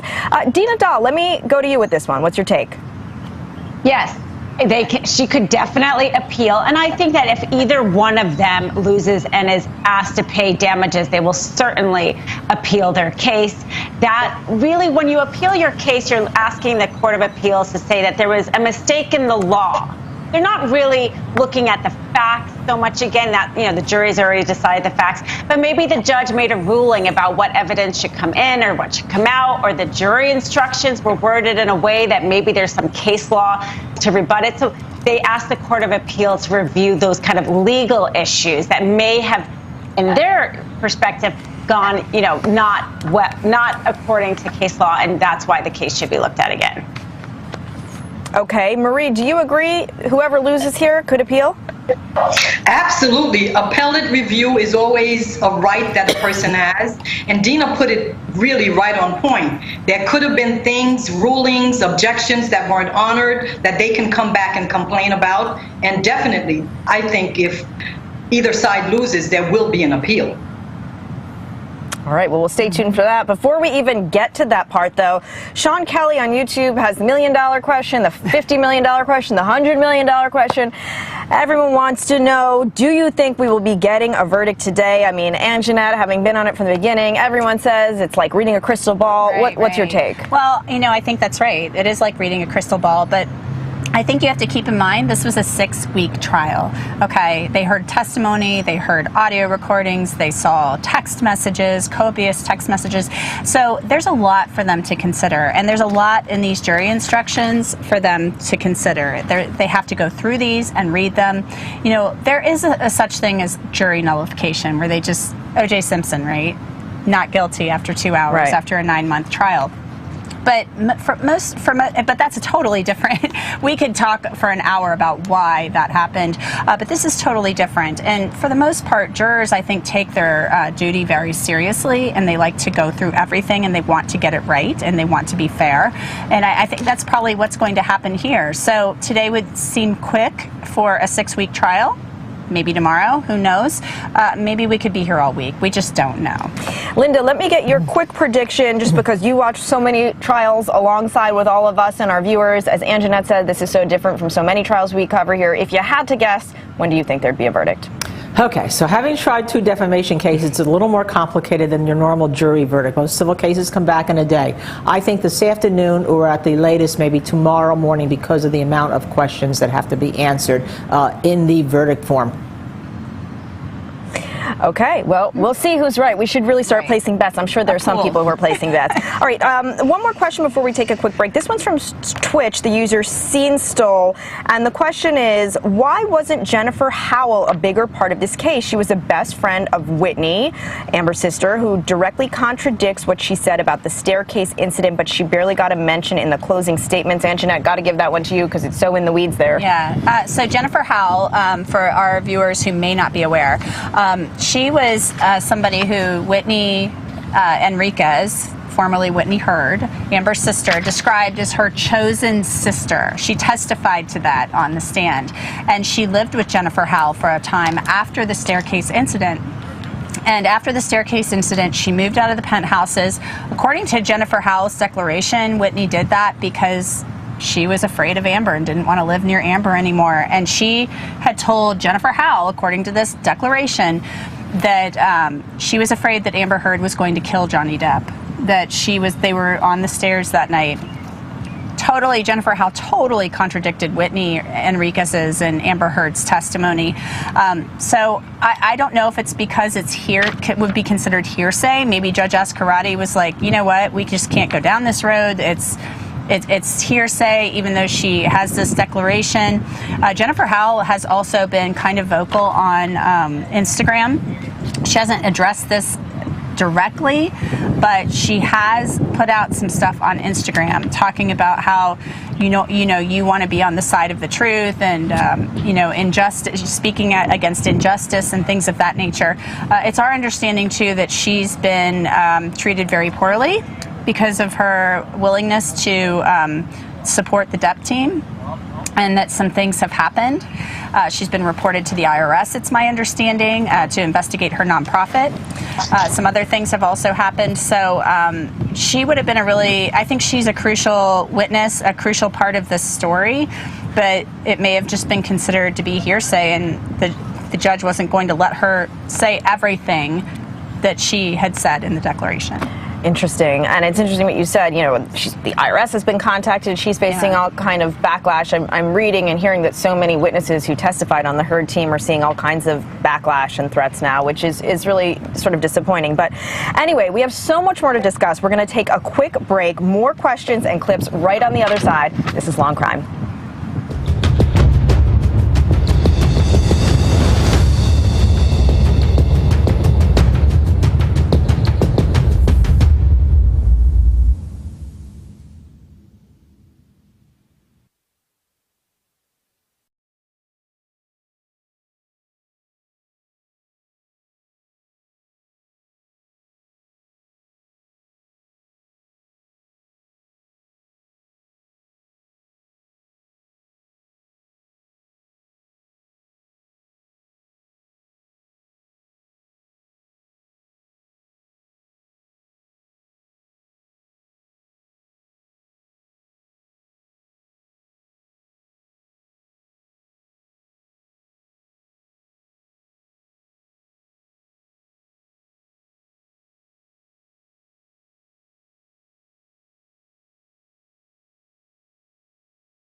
Welcome back to For the Record on Law and Crime. I'm Stacey Delicat here with Anjanette Levy. We're live outside the Fairfax County Courthouse here in Virginia on a sweltering, steamy day as the jurors go into hour 5 of deliberations in the Johnny Depp versus Amber Heard defamation case. I almost did like a combo of their names, you know, Johnny Depp. So we're waiting for some word. There have been no updates this morning. We've seen attorneys come and go a few times. Not much is going on as far as we can tell, just the deliberations continue. But one question that everyone is asking is, where are Johnny Depp and Amber Heard? And will Johnny Depp be here when the verdict is read? Well, for those people that thought, oh, he stayed around his hotel here in Fairfax this weekend over the long weekend or even flew out to LA, no, he actually flew across the pond for a surprise performance on stage. Take a look at this video we have.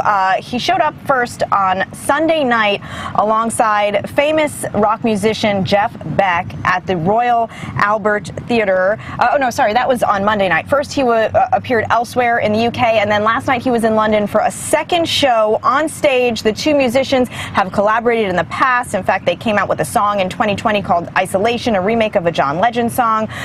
2 performances. Apparently, Johnny Depp got a standing ovation at both, and a lot of people are wondering, did he fly back, or is he sticking around overseas in the UK? What are you hearing? Were you able to get any answers from Depp's team? You know, I wasn't, and you know, it's unfortunate. Apparently, the last I heard, it was unclear if he would be here for the verdict. He had these concerts apparently previously scheduled with Jeff Beck.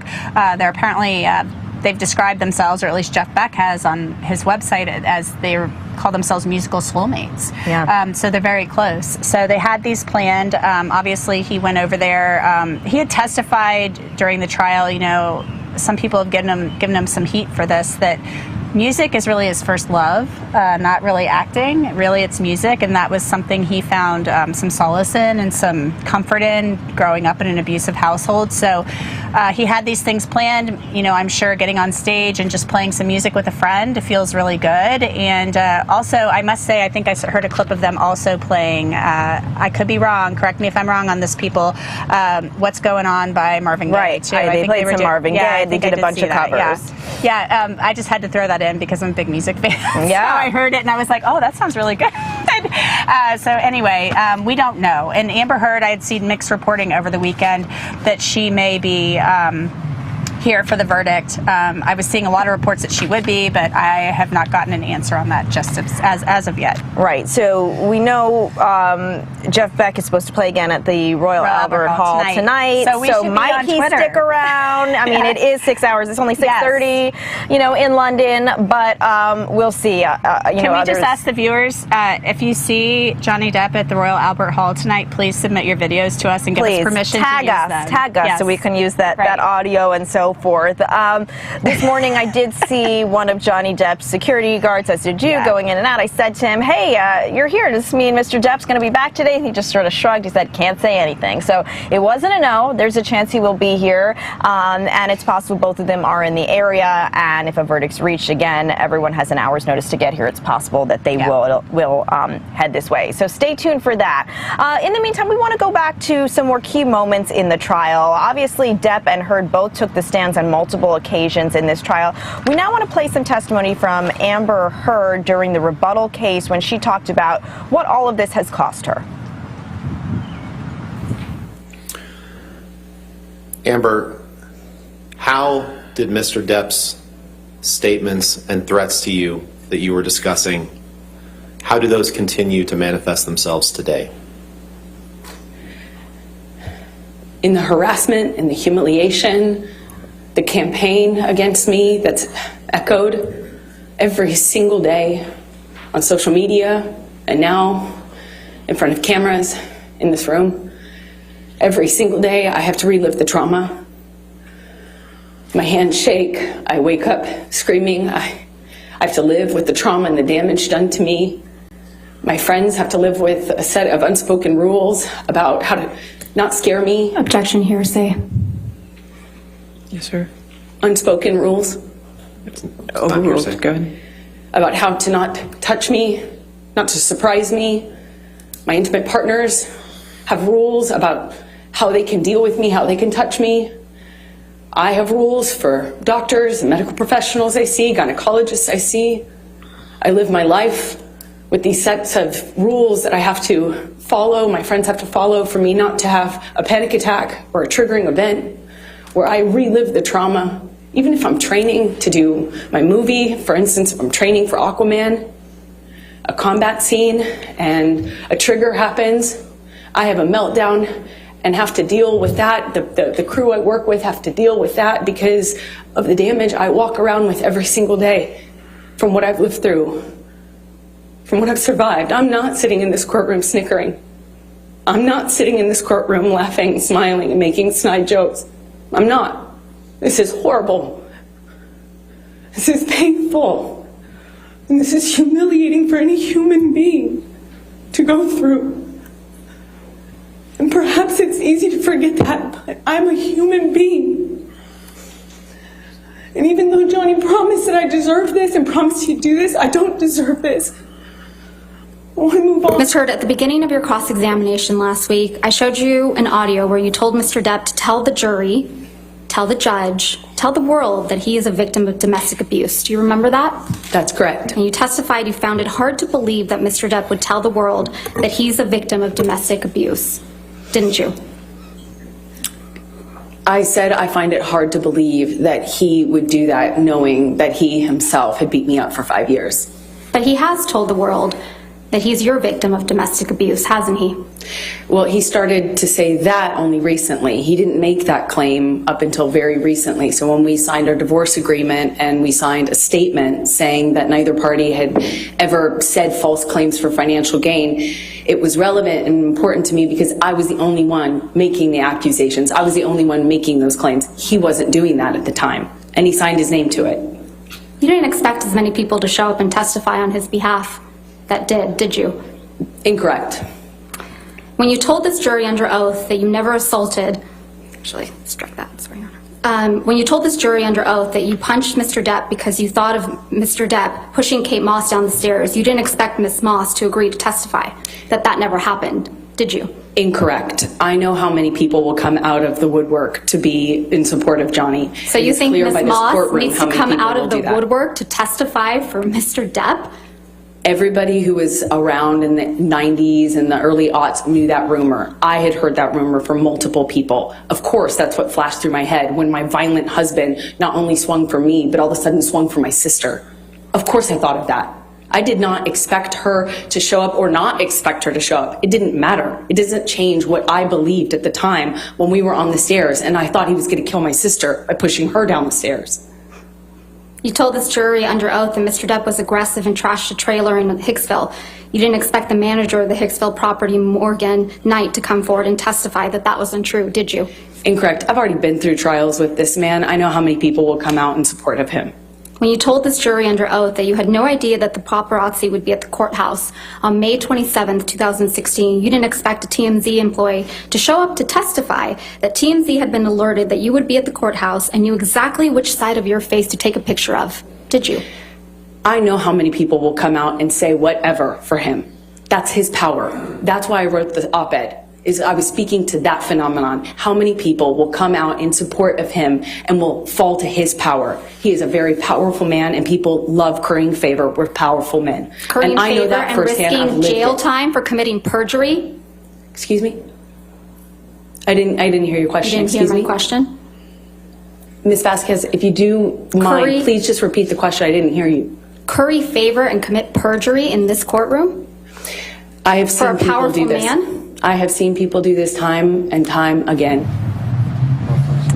All right, so again, some really key testimony there from Amber Heard during the rebuttal phase of this trial. And I want to bring in our panel of guests now. And first start by asking, because, I mean, Amber Heard's breaking down on the stand there. She's getting very emotional, describing all of the trauma she has experienced, the impact on her life. Let me start, Dina Dahl, with you, law and crime legal analyst. Do you think the jury will sympathize with that? I mean, you know, taken completely out of context, you hear that piece of testimony and, wow, you really feel for this woman. But how do you think the jury took it? You know, I think that there were points in there that I'm sure they did sympathize with when she talks about the death threats on her and her child. I mean, that's pretty awful. But then she goes into that the reason why this is all still happening is because Johnny Depp promised he was going to kind of ruin her life. And, you know, this wouldn't be happening if 2 years after the TRO, she hadn't published the op-ed. I mean, essentially, they were kind of done with the TRO. She said so herself. They'd signed the statement. They did the divorce paper. And really, that's the part that kind of bothered me the most in her explanation there was she kind of opened up the can of worms by publishing that paper. And somebody has a right to sue if they think that they're being maligned. So that was the only part that didn't quite, you know, for me, kind of resonate. Yeah, Marie, let me ask you, because I know a lot of viewers watching, when they heard Amber say, that's why I wrote this op-ed, saw it as sort of like, oh, here's a key moment. She's admitting here she wrote the op-ed about him, even if he isn't named. I mean, do you think that jurors are really considering that statement? They're absolutely considering it. And I agree with Dina that on that stand, during that cross-examination, she opened up a can of worms. So that's why you wrote the op-ed. The same op-ed you said wasn't even about him. It was about your life after him. It just shows you're disingenuous. You're manipulating the jury. And the jurors don't like that. They already have a tremendously hard job to do. And all these lies by omission, embellishing, diminishing on both sides, not just hers. Because it's really hard when everyone's lying to figure out who's telling the truth. What the jurors are going to have to do is find some sort of corroboration, not through witnesses, not through Amber Heard or Johnny Depp's word. And it's making it very hard for them, I'm sure. They want to get out of that room, but I don't think they're going to get out by tomorrow, Linda. I don't think so. All right, interesting. That's what everyone's wondering. We're watching our watch here. We're at the 5.5-hour mark. We have a lot of great questions coming in from our viewers, but first we're going to take a very quick break. We'll be back with those questions right here live on Long Crime.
Welcome back. I'm Stacey Delicat here with For the Record on Law and Crime. I've got Anjanette Levy with me. We are live outside the Fairfax, Virginia courthouse where deliberations are underway in the Johnny Depp versus Amber Heard trial. And little update for you. The deliberation clock has stopped, at least for a few minutes, while the jurors have lunch. It is 12:36 on the East Coast, so it is about that time. And so they deliberated about, let's say, 5.5 hours total so far, about 3.5 this morning before breaking for lunch. Obviously, so far no verdict yet, no questions yet either. Earlier we saw some movement, attorneys going in and out. We thought maybe there's a jury question, but no, not a whole lot was going on.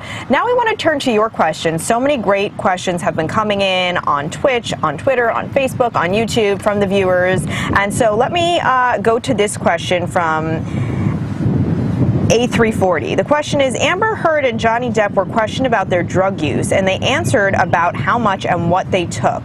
Can there be legal consequences for admitted drug use? I'm not familiar with U.S. law in that regard. Of course, we know we have so many international viewers joining us from all over the world. There's so much international interest in this. We've got international news crews here standing by for a verdict.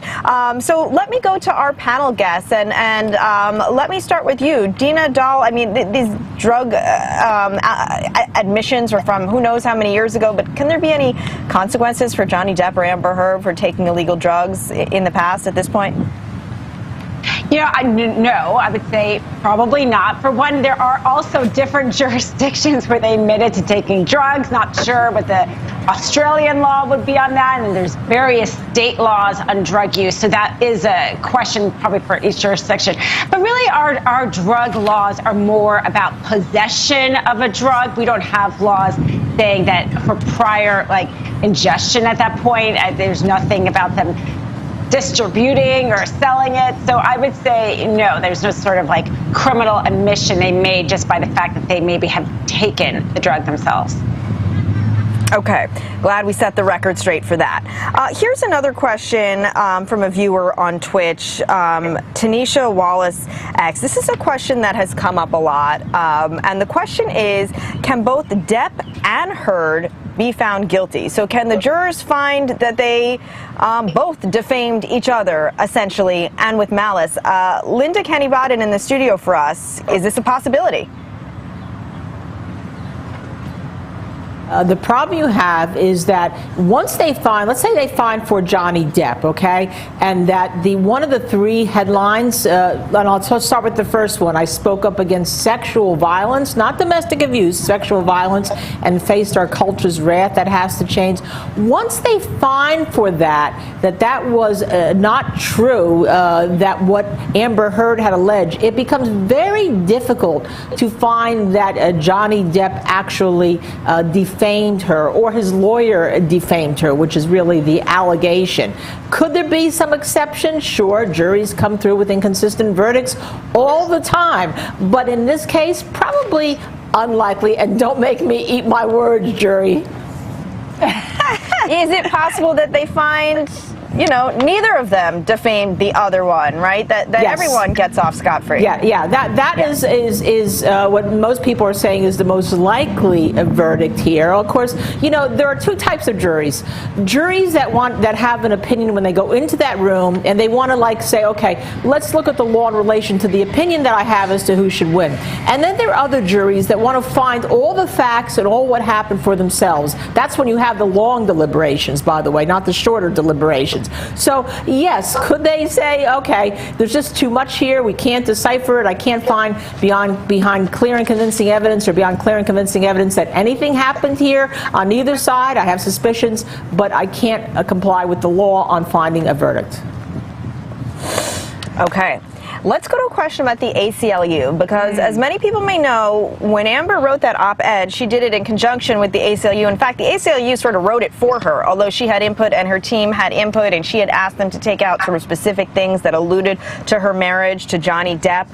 The question from Sue and Justice on Facebook is, can the ACLU put a lawsuit on Amber if they prove that she lied? Marie, can the ACLU do that?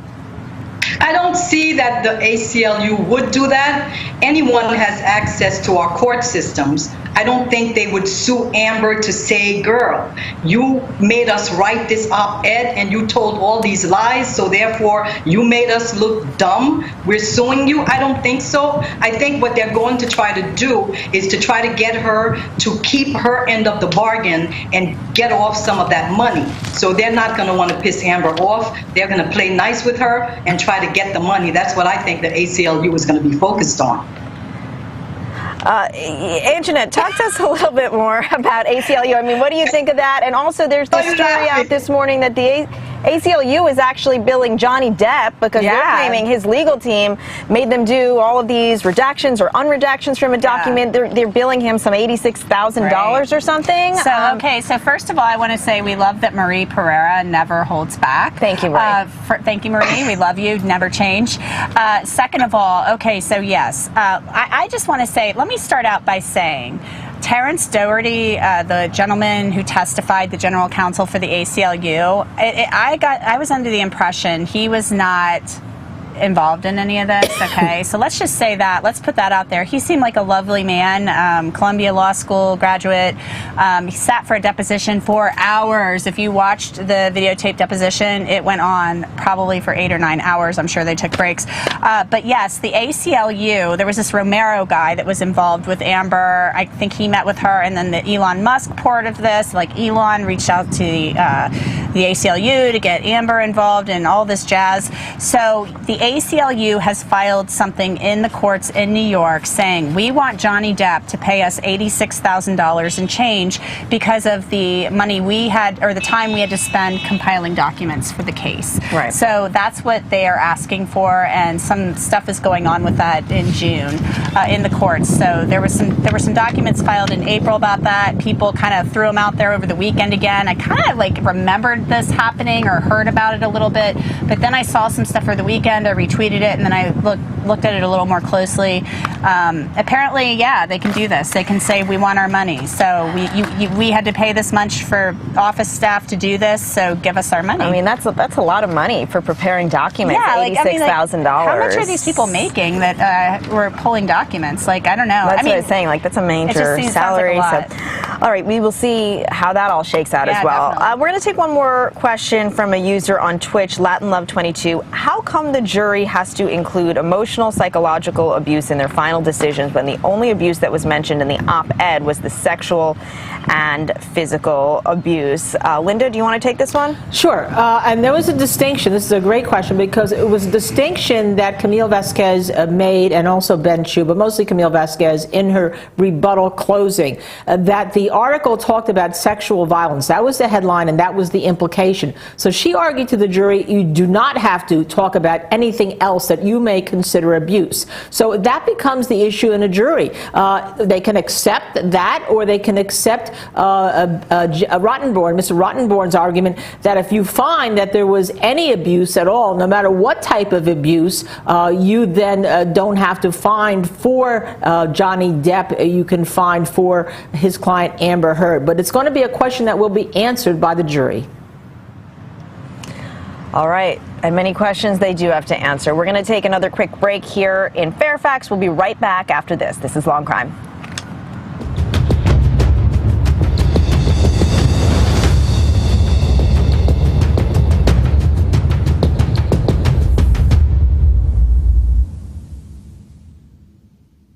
We're good. Pretty good.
Welcome back to Law and Crime. I'm Stacey Delicat here with Anjanette Levy. We're outside the Fairfax County Courthouse where jury deliberations actually on a brief pause. It is lunch break for the jurors. They're going to have a quick lunch before they get back to deliberations. So far, they've been going since about 9 o'clock this morning. So far, no word of anything yet. So we don't know if they're close or not. We haven't heard anything. They haven't had any questions. We are literally standing by out here. We want to thank everyone for their great questions that have been coming in so far. We're going to get to more of some of those viewer questions in just a minute. But before we do that, I want to go back to some key audio that was played in this trial, arguably one of the most damning audio recordings that was heard during this case. And in that audio, Heard calls out Depp on if he'd really tell the world he's a victim of domestic abuse. This was a recording that was made shortly after Amber filed her restraining order against Johnny Depp. The last time that it got crazy between us, I really did think I was going to lose my life, and I thought you would do it on accident. And I told you that. I said, oh my God, I thought the first time. Amber, I lost a finger, man. Come on.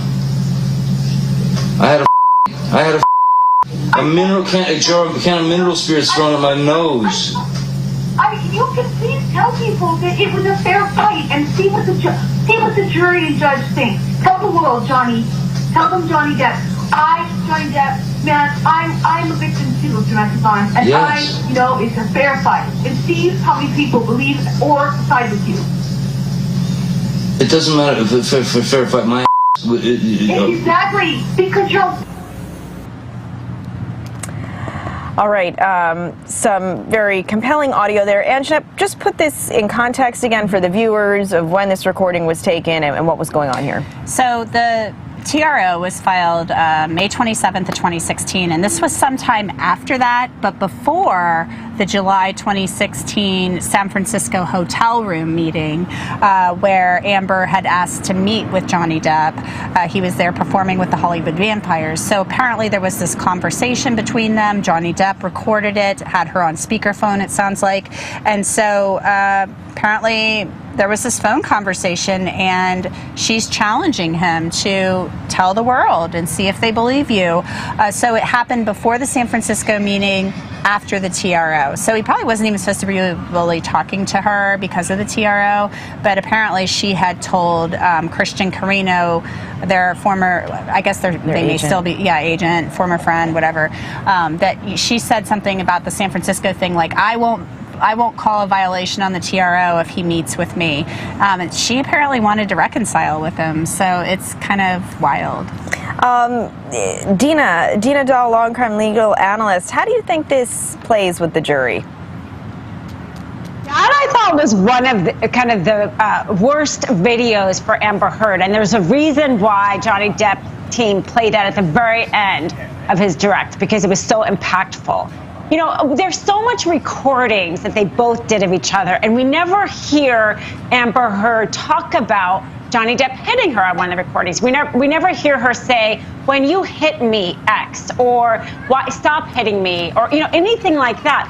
So the one time we hear actually anything about hitting, it's usually her talking about hitting him, and then hear her talking about him being a victim. So while it's not dispositive of the case, it certainly helps Johnny Depp, this recording. Marie, do you agree? I agree to an extent, but let me play devil's advocate. In that audio, I think when she said, tell the world you're a male DV victim, you, the guy, she should have said, you, the guy who assaulted me with the bottle. And I didn't even tell about it when I went to get the TRO because I was trying to protect you. And he said, listen, I lost a finger. He didn't say, you cut off my finger. I think there were missing pieces in that conversation that would have been a natural progression of the conversation on both sides. And it shows, again, they're both lying, because that would have been the perfect time for him to say, I know you did not just say this after what you did to me. And lost a finger doesn't mean, girl, you chopped my finger with that bottle. Nothing was ever said. So in that sense, I agree with Dina, but I think it could hurt both of them, the missing pieces. Yeah, listen, that's a good point. I think the jurors are, may very well be hung up on, did Amber Heard cost Johnny Depp the tip of his finger? What was the story with that injury? We heard testimony, obviously, on both sides. Let's move on to a question, actually, that has to do with the recordings, because we've heard so many recordings throughout the trial. And MZG from Twitter asked, was it ever addressed why there were so many recordings of their fights and talks? If you are the one recording and baiting the other person during it, shouldn't that recording be discounted by the jury? I know that I'd have a negative view of the one who did the job recording. Linda, set this in context for us. I mean, first of all, these recordings, were they all legal? Obviously, if they're allowed to be admitted into court, but also, has it ever been addressed why they were recording each other at various times? Were from Amber Heard. That's the issue, and whether or not she turned them over in discovery or whether or not they were found on her phone, we don't know the answer to that. We just know that she recorded them. And Johnny Depp recorded the last one, and clearly the jury understands that he thought he was being set up because there was a restraining order against him, and she promised not to complain in court, but I guess no one really trusted her. So I don't really think that is going to become relevant. What will become relevant is jurors don't necessarily like people that record you. I know that I have never recorded my husband. He has never recorded me. When I get a client who comes in with, here are the tapes, I'm like, oh dear me, because they could be illegal. Right. Sometimes and why are they doing it? What's the motive? Right. Sometimes it could be great. Sometimes it's perfect. It's wonderful. Other times it's like, just as I said, oh dear me. Now what are we going to do here?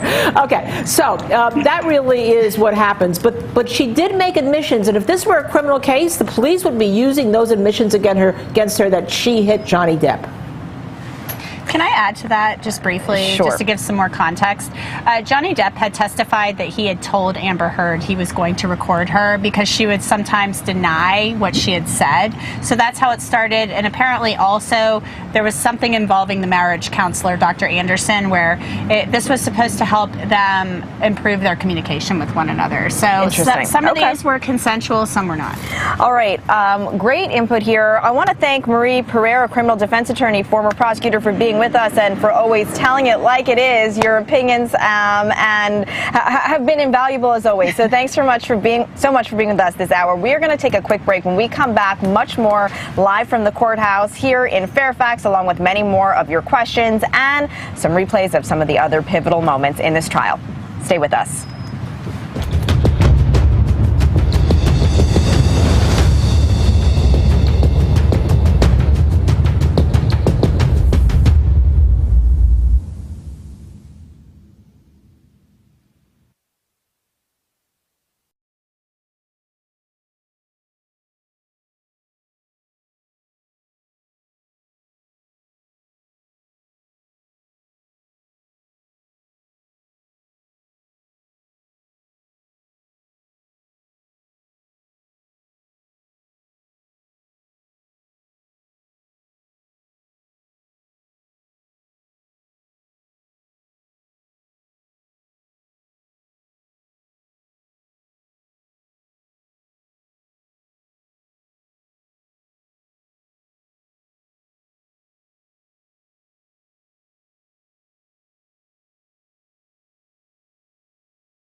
Welcome back to For the Record on Long Crime. I'm Stacey Delicat, live in Fairfax, Virginia, outside the courthouse where deliberations are underway in the Johnny Depp versus Amber Heard defamation trial. I am joined by Long Crime's Anjanette Levy, who has been here every step of the way. And we are in a little bit of a holding pattern right now because the jury has taken a short lunch break. We expect them to resume deliberations in just a little while, but so far they have deliberated for just over 5 hours.